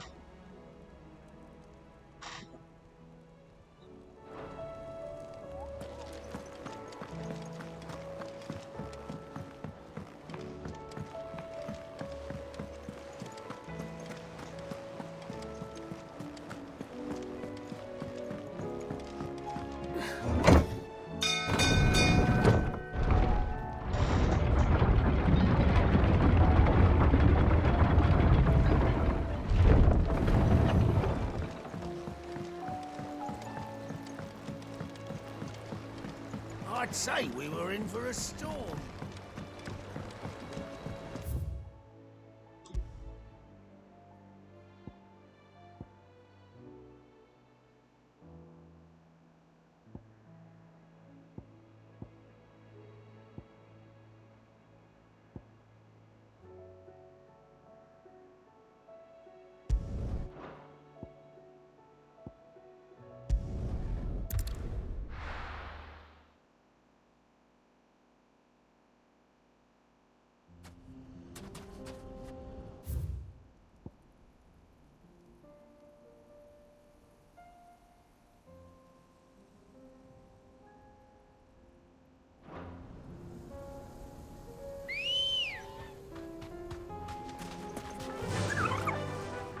Run like the wind.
You deserve a rest.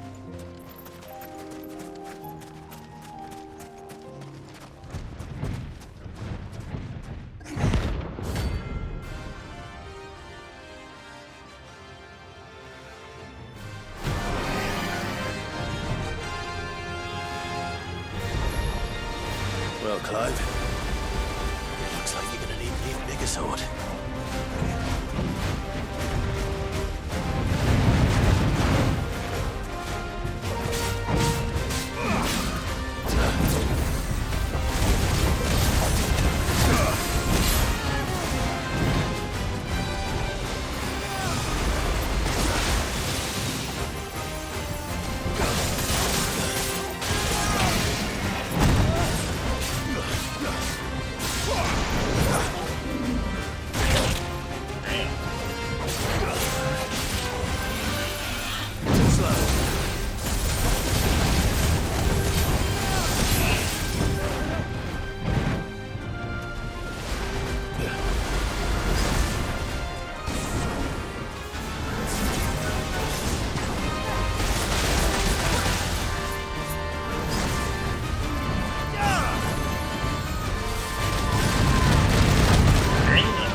Should have stayed in its shell.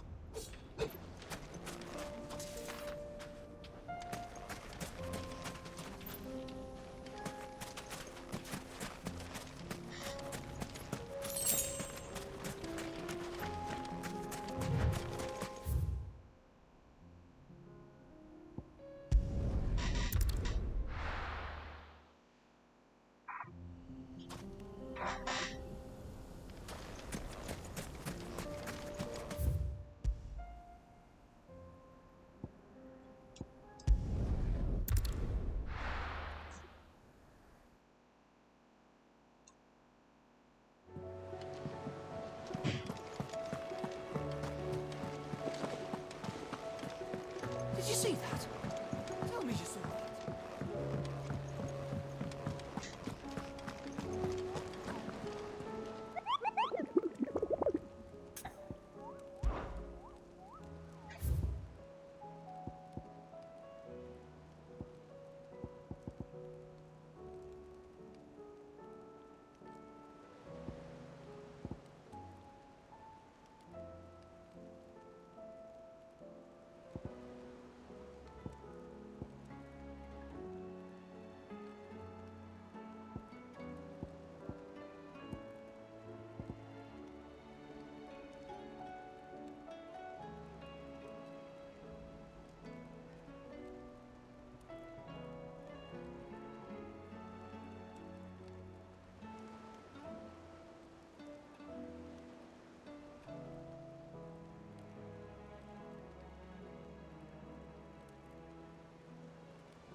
You expect me to work with this? I'd say we were in for a storm.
slow.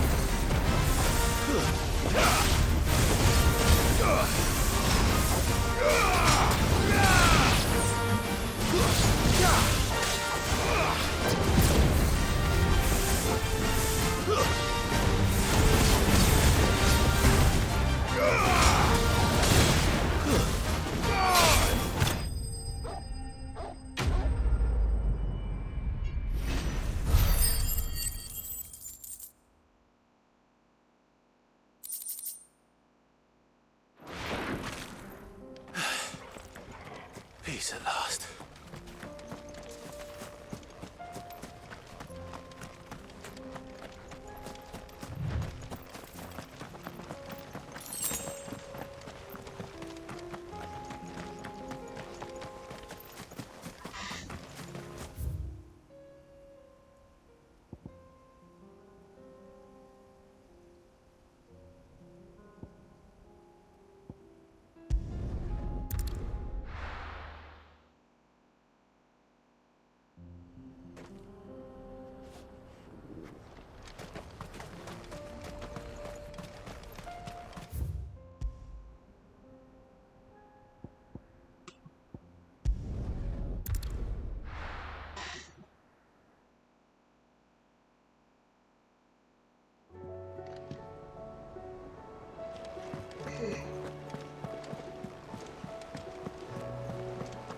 Did you see that?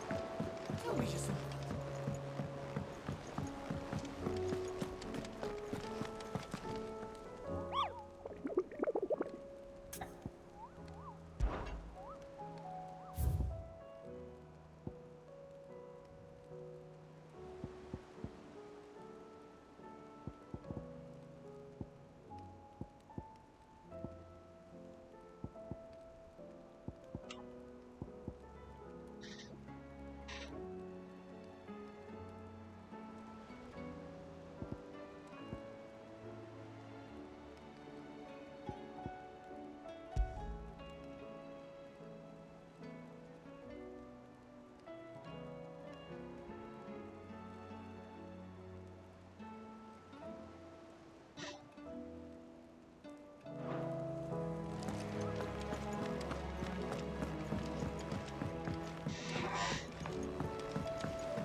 I'd say we were in for a storm.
This might take a while.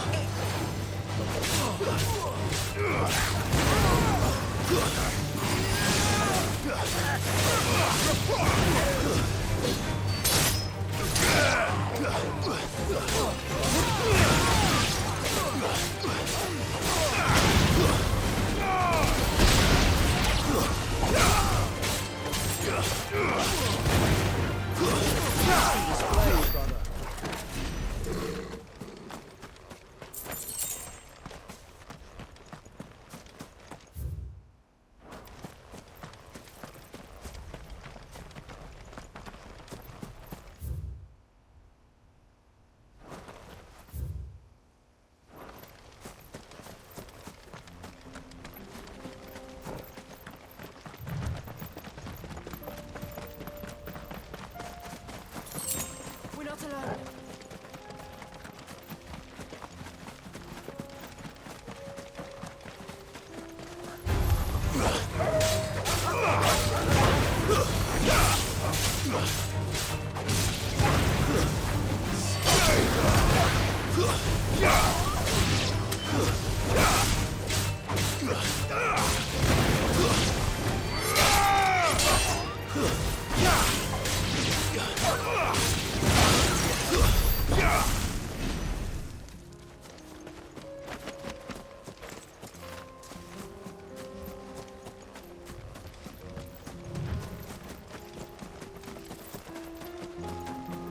Caution, brother.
Okay.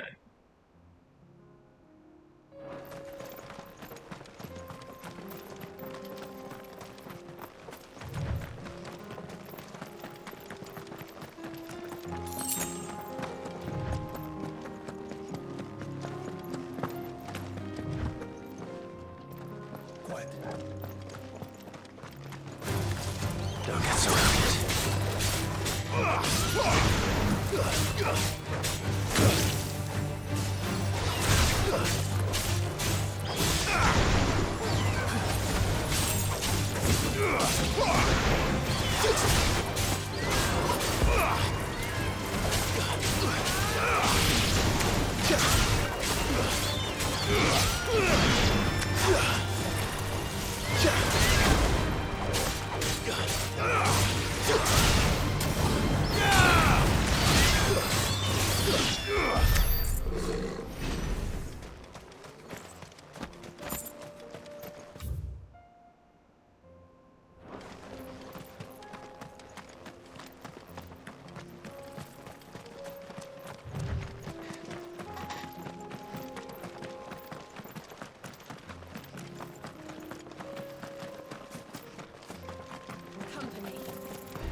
It's over.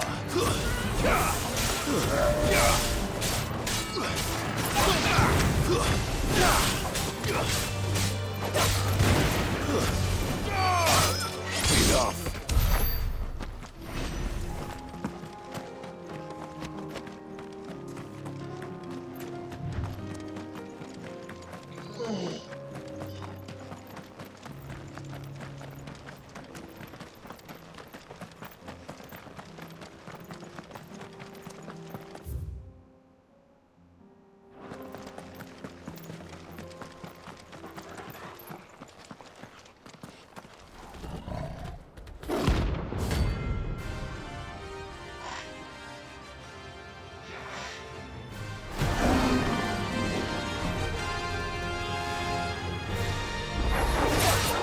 Playtime for the pack, is it? Let me introduce you to Mom.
That wasn't too bad, was it, Torgal?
Did you see that? Tell me you saw that.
You expect me to work? I'd say we were in for a storm.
It has long been my habit to keep a watchful eye on the comings and goings around Dalimil. I shall continue to do so, that our people might be warned of any further attacks. I pray that you continue to play your part too, not of outlaw, but of hero to the hopeless.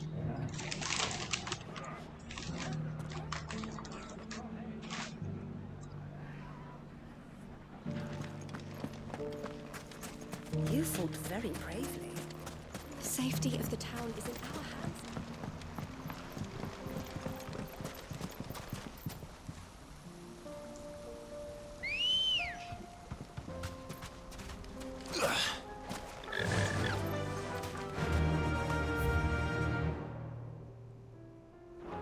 Fly, Ambrosia.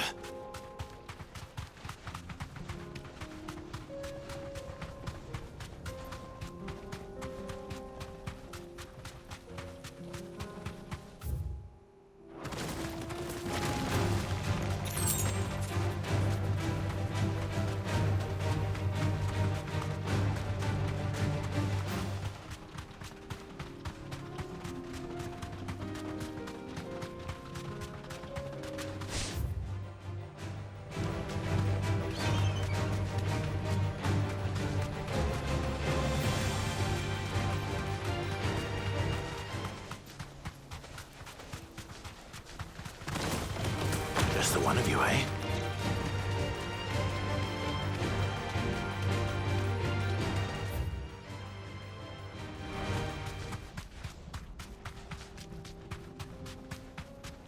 We're not alone.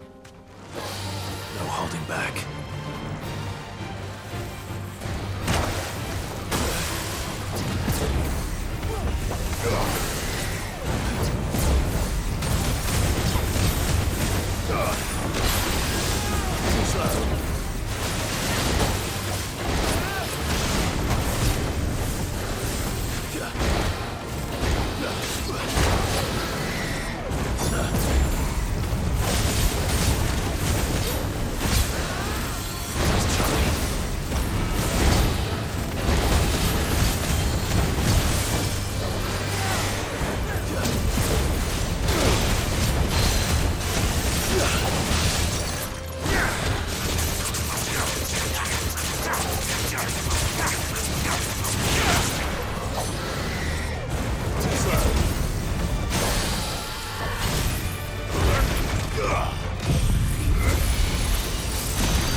Did you see that? Tell me you saw that.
I'd say we were in for a storm.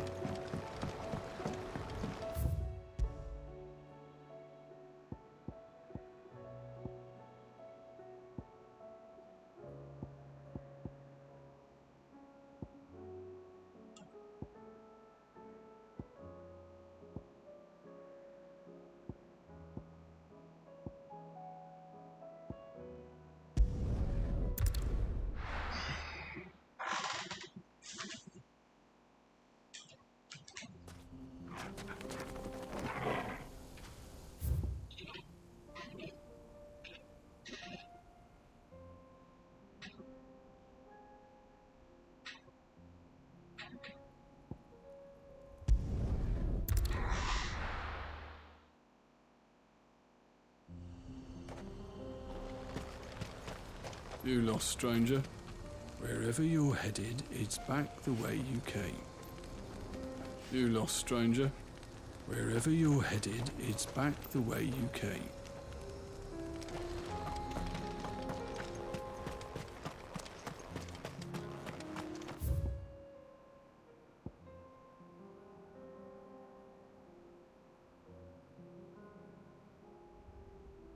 Was right there in front of my face.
Forsaken soul, eh? Only those who have nothing come here. Show empty your pockets.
A deserter turned outlaw.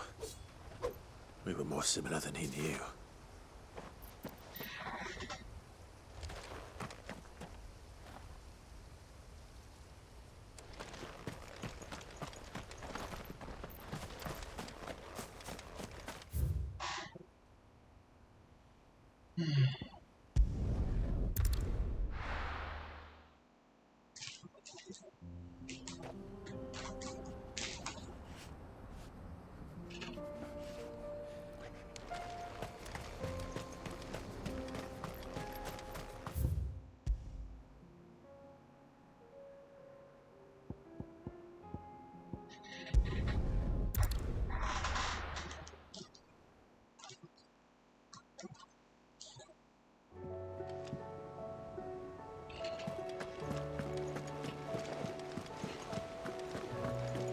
Did you see that? Tell me you saw that.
You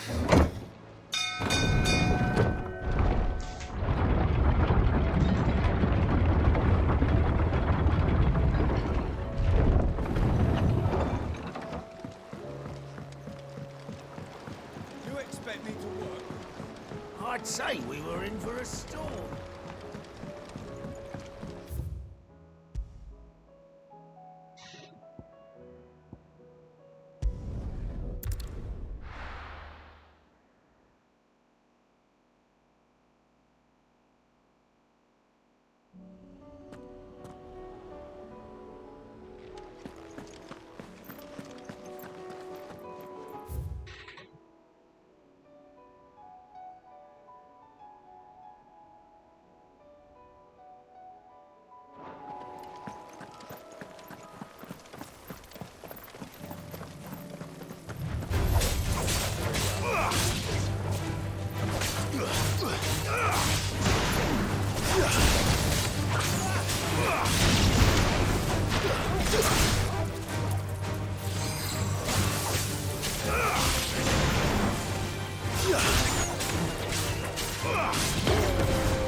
Farewell. Over. Kill.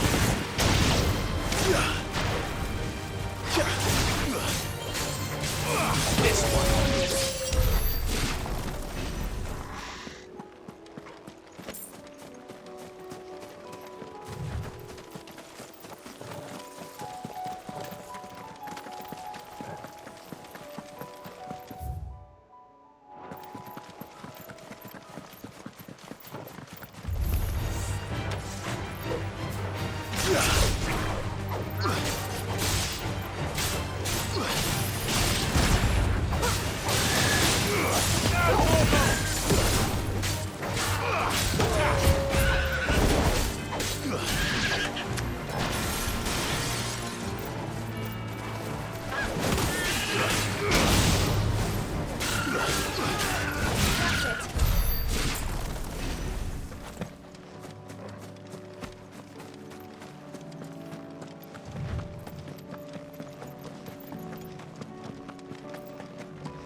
Again.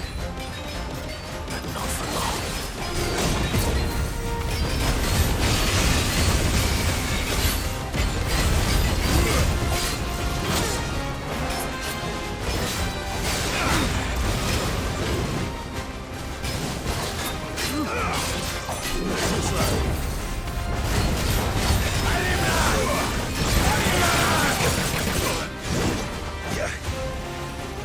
Keeping.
No more vengeance. No more war.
Did you see that? Tell me you saw that.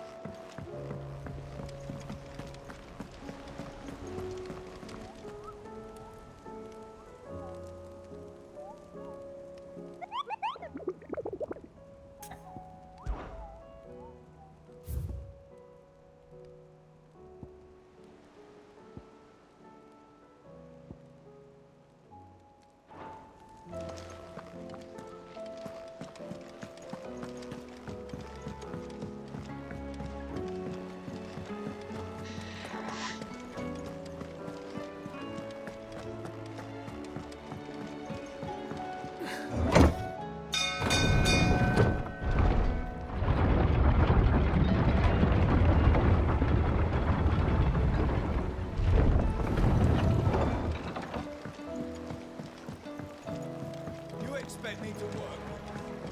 I'd say we were in for a storm.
Did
you see that? Tell me you saw that.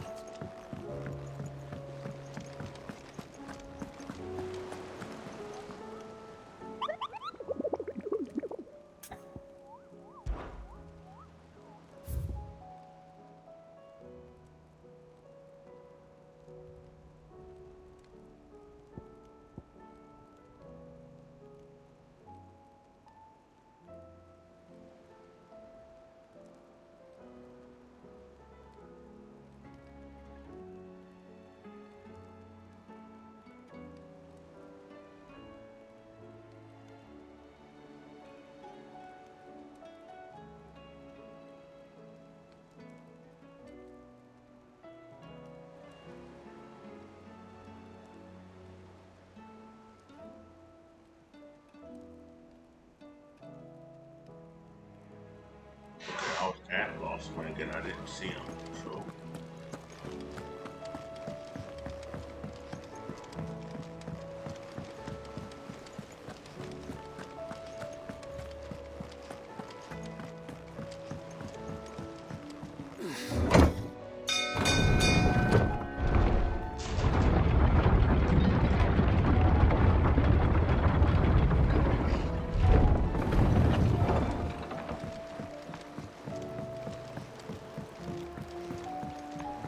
I'd say we were in for a storm.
in!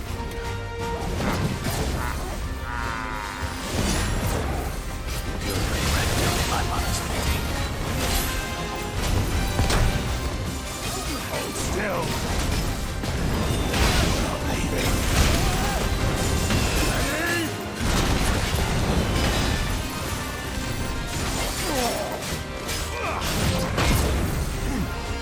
Nice try.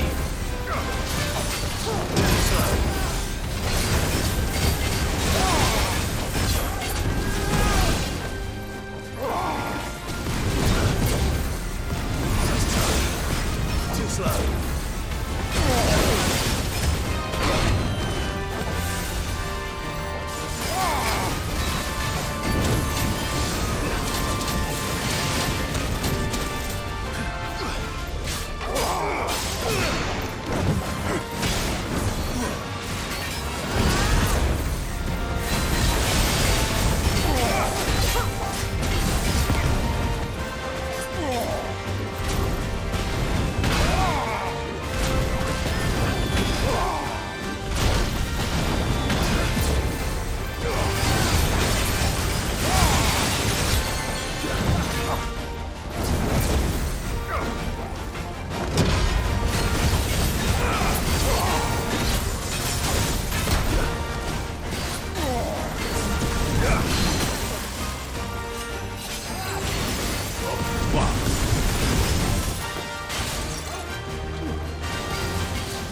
Your work here is done.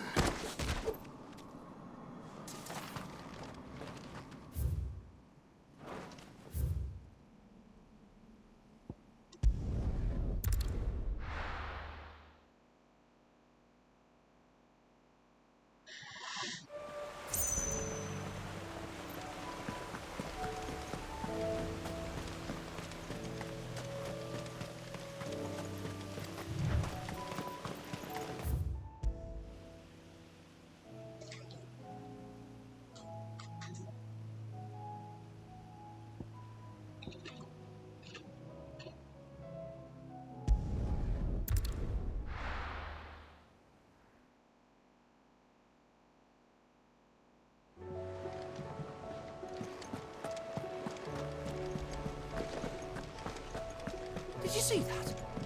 Tell me you saw that.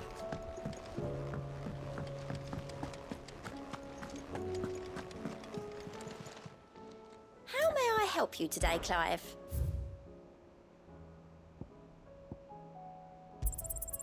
Here you are. Come again. I may have more for you.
Seems the hideaway has lost its appetite.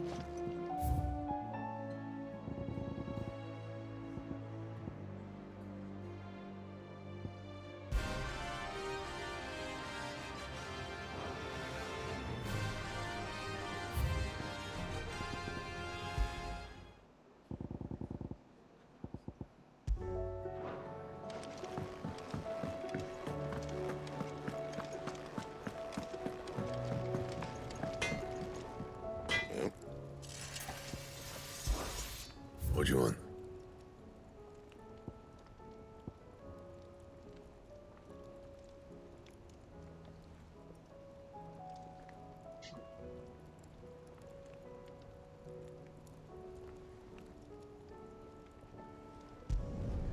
No scratches, all right?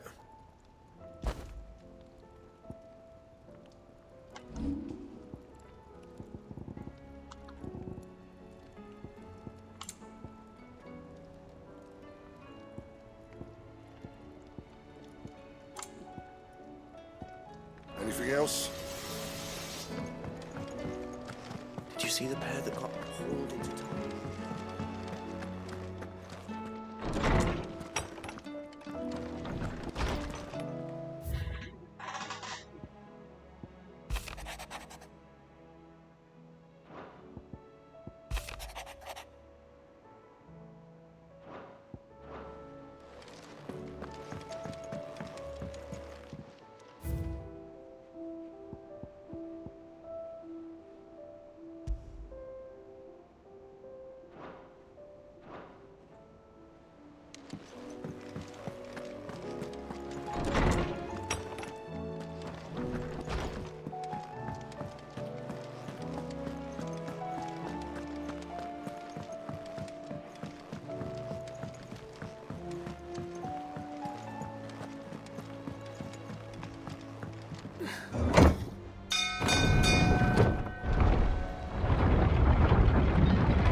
I'd say we were in for a storm.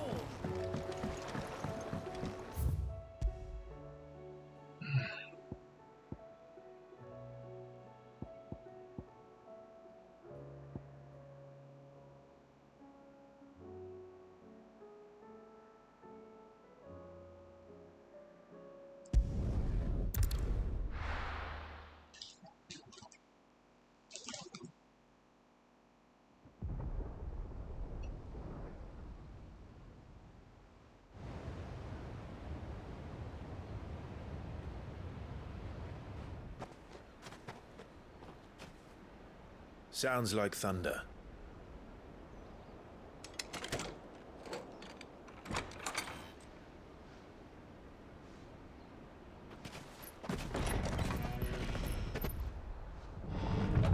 You're late. I was starting to think you'd stumbled off a cliff. I seem to recall that was you, Gav. Good to see you. Any trouble on the road? Nothing we couldn't handle. I knew you'd come. Is that who I think it is? Yes. Allow me to introduce my brother, Joshua. Clive's told me all about you. Or even listening most of the time. Name's Midadol, but everyone calls me Mid. My lady.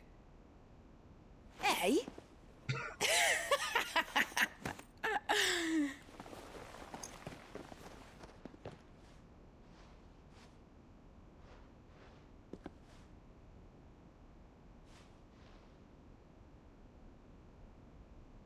My boy.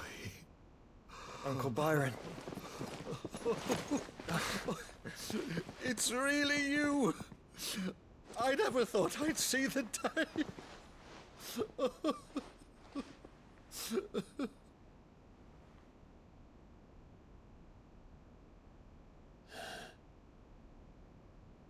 So these Akashic are being controlled. That's what it looked like. Empty eyes, eerie blue glow. No doubt they were turned, but silent as monks, every last one of them. Your man here speaks true, Clive. We saw more than a few in this city. They moved in ranks with a purpose, and not of their own. Ultima's doing. Perhaps. What of the city? The people? Dead, mostly. Mostly, but not all. A handful managed to lock themselves in their villas before the Horde arrived. Some in the Merchants' District to the west, and a few others on the far bank. If the Akashic stumble across either hiding place, a few bolted doors won't hold them for long.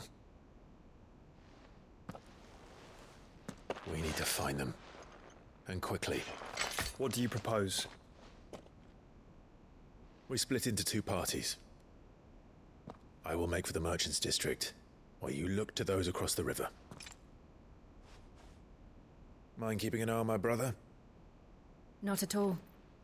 We find the villa and try the servants' entrance. Understood. And what of us? Mid, is she fit to sail? The ship, the Mithril engine could probably do with a few more tweaks. Then you better work fast. Even if we do reach the survivors in time, they'll never make it to the hideaway on foot. You leave that to me. See that Mid doesn't get herself into trouble, would you? Think I can manage that? I'll keep him safe. Looks like you stuck with me, Byron. That's Lord Rossfield, you little gutter snipe!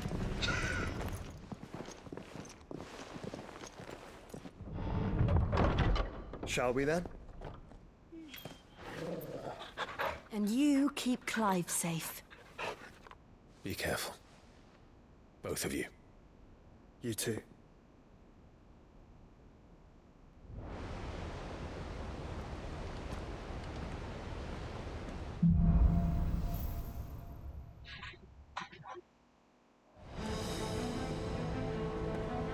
All right, Torgal. Let's find those survivors.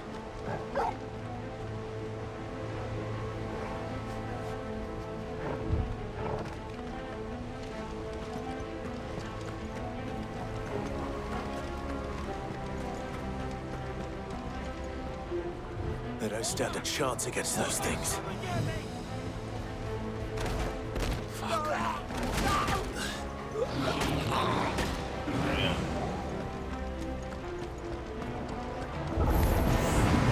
They've been routed.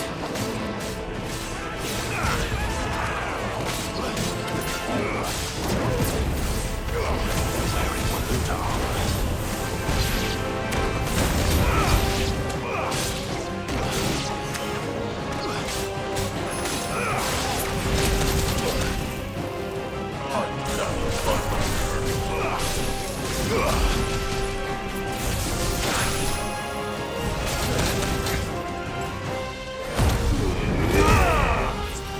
There's a good boy.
Nice try.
monsters here.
big. Joshua and Jill must be busy.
This is the Agora, where the city's leaders gather. There may still be survivors inside.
You've caused quite the commotion.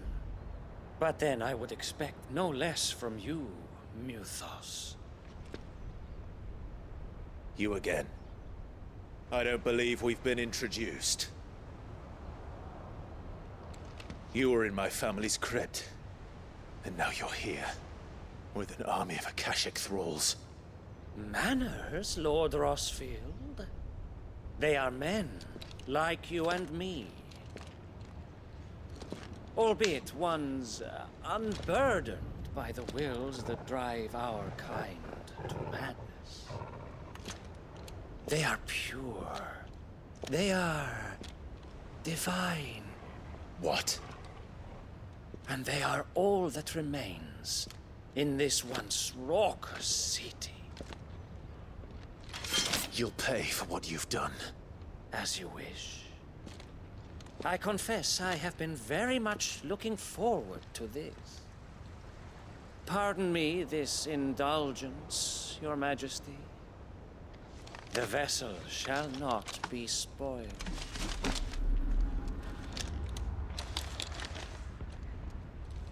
I am Satan of House Harvard, and you will yield.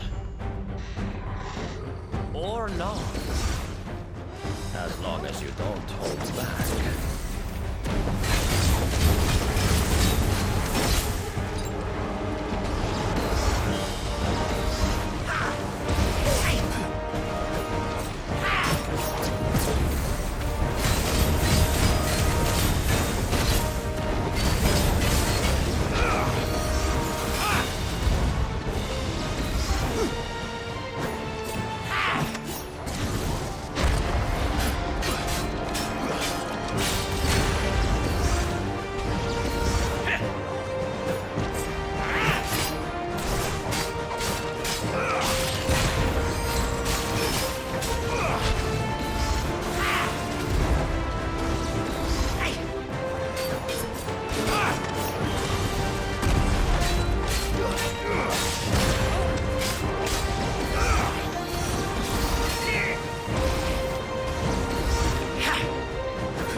Forgive me if my performance seems uninspired.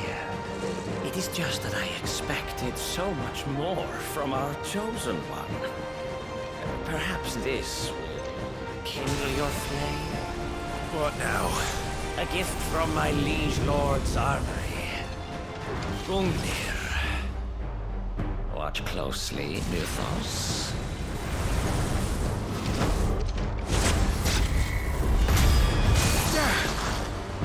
Yes! Yes!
Actually, I wouldn't.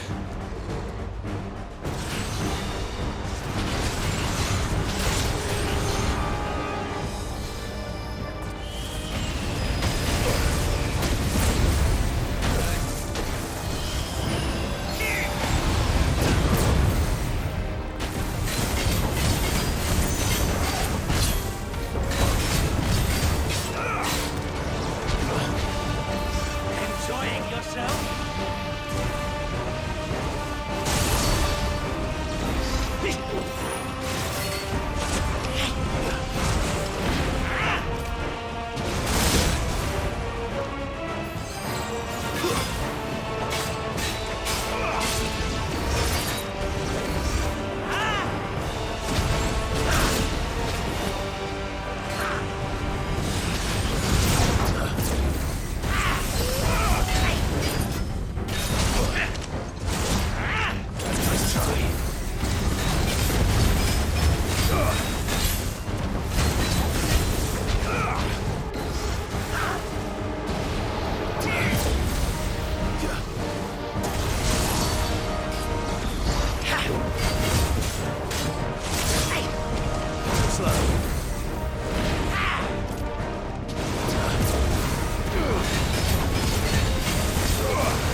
vessel is strong.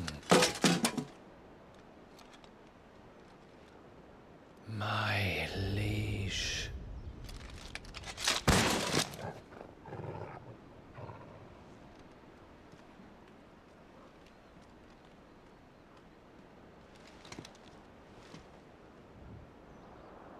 Clive! You're all right. As are you, I see. We are, yes. I'm sorry, but we couldn't save them. It was over before we arrived. Well, you did what you could. I fear we were all too late. What's wrong? Nothing. I hope.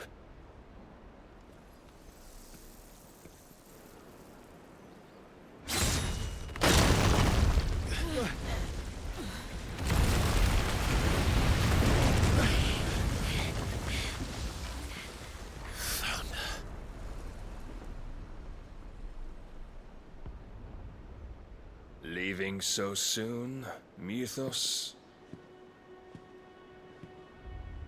It's the king. Indeed. You may kneel before Barnabas Tharm, Warden of Ash and King of Walud. Get back.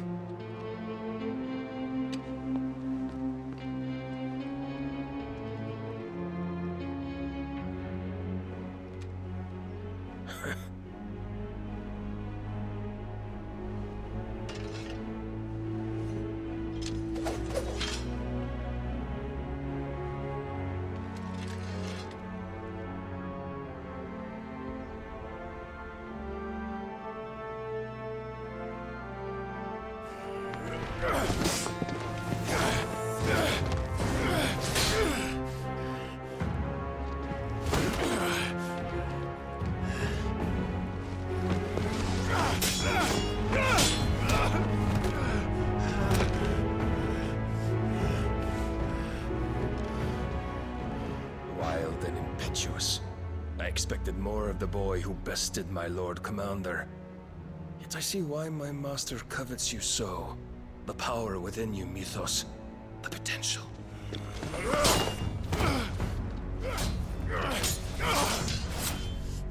Stop calling me Mythos. But Mythos is everything. The cornerstone of all creation. The Lord's vessel. Your purpose. My purpose? To surrender my mind and body to that thing.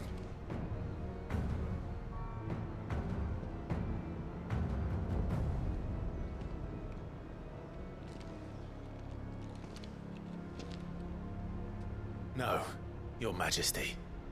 My purpose is my own. I made a promise to my friends, to my people. And nothing is going to stand in my way. You would allow this delusion of free will to bar your path to greatness? Truly, your volition is a cancer. One that must be excised.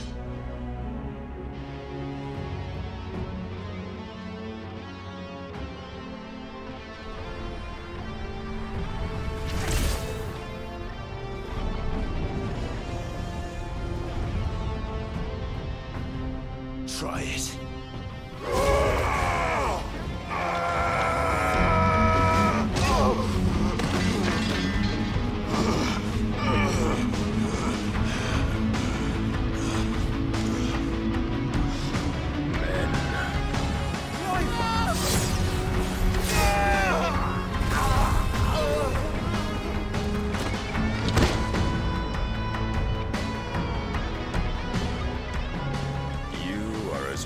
As all the rest.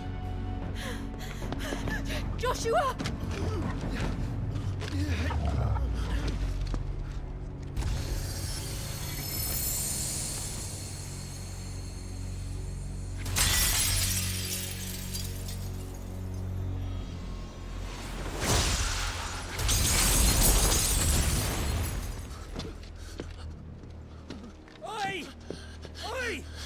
this way!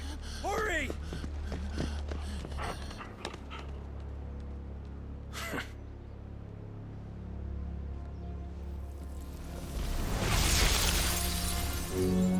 Power beyond reckoning, and they use it as a crutch.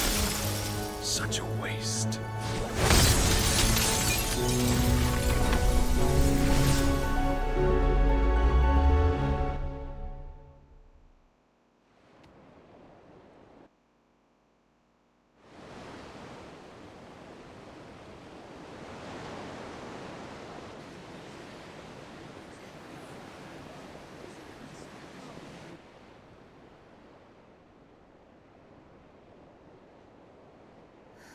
Will he be all right? The phoenix can mend flesh, but the spirit must recover on its own. I'm afraid the rest is up to him. This place is remarkable. Outfitting it must have been no small feat. But why go to such trouble? That beauty's belly's filled with wonders the world ain't ready for. If the guilds caught wind of what we were up to, they'd all want a piece. All right. And how is he? Do not blame yourself. He was barely breathing when you brought him here. We would have lost him if it were not for you. No. Barnabas may have severed nigh every sinew in my brother's body. But he made certain the wounds were not fatal. Nigh every sinew? Allow me, your lordship. Don't know what I was thinking, putting you to the trouble like that. 'Tis no trouble carrying comestibles to my ailing nephew. I know, but you've already done so much for us. Pouring your gale into the hideaway and now the ship. I don't want to take the piss. You risked your life. And for what? Some girl you hardly know. Why'd you do it? You got mad or something? I wouldn't go that far. Clive! You're awake. My boy. Oh. All I want to do is help. And the world won't save itself. It was Sid. Your father, who taught me that. Sounds like him. Don't you dare do that again. What of the Royalists? Fucked off, the lot of them, along with the galleon. With the king on board, no doubt. Behind here, I wouldn't sail without him.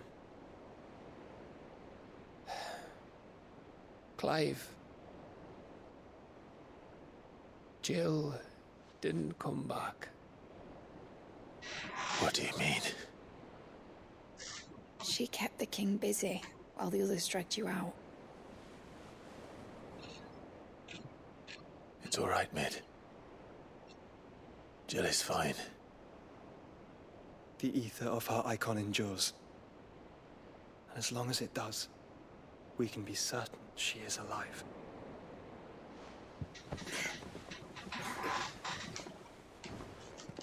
We must pursue the Black Galleon. Jill will be with the king, I'm sure of it. Well, good luck catching him, because my ship's going nowhere.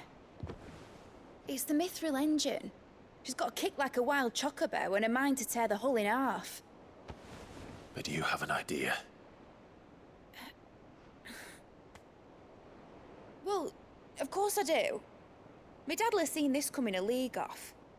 If I had his old writings... If you had his old writings, you'd be sitting under a fuckload of rubble. The ones Otto didn't save anyway. I suppose he might still have a few pages in his stores. We'll have to hope it's enough. Do what you can to ready the ship. I'll speak with Otto. In your condition, you really are mad. Perhaps. But the world really won't save itself.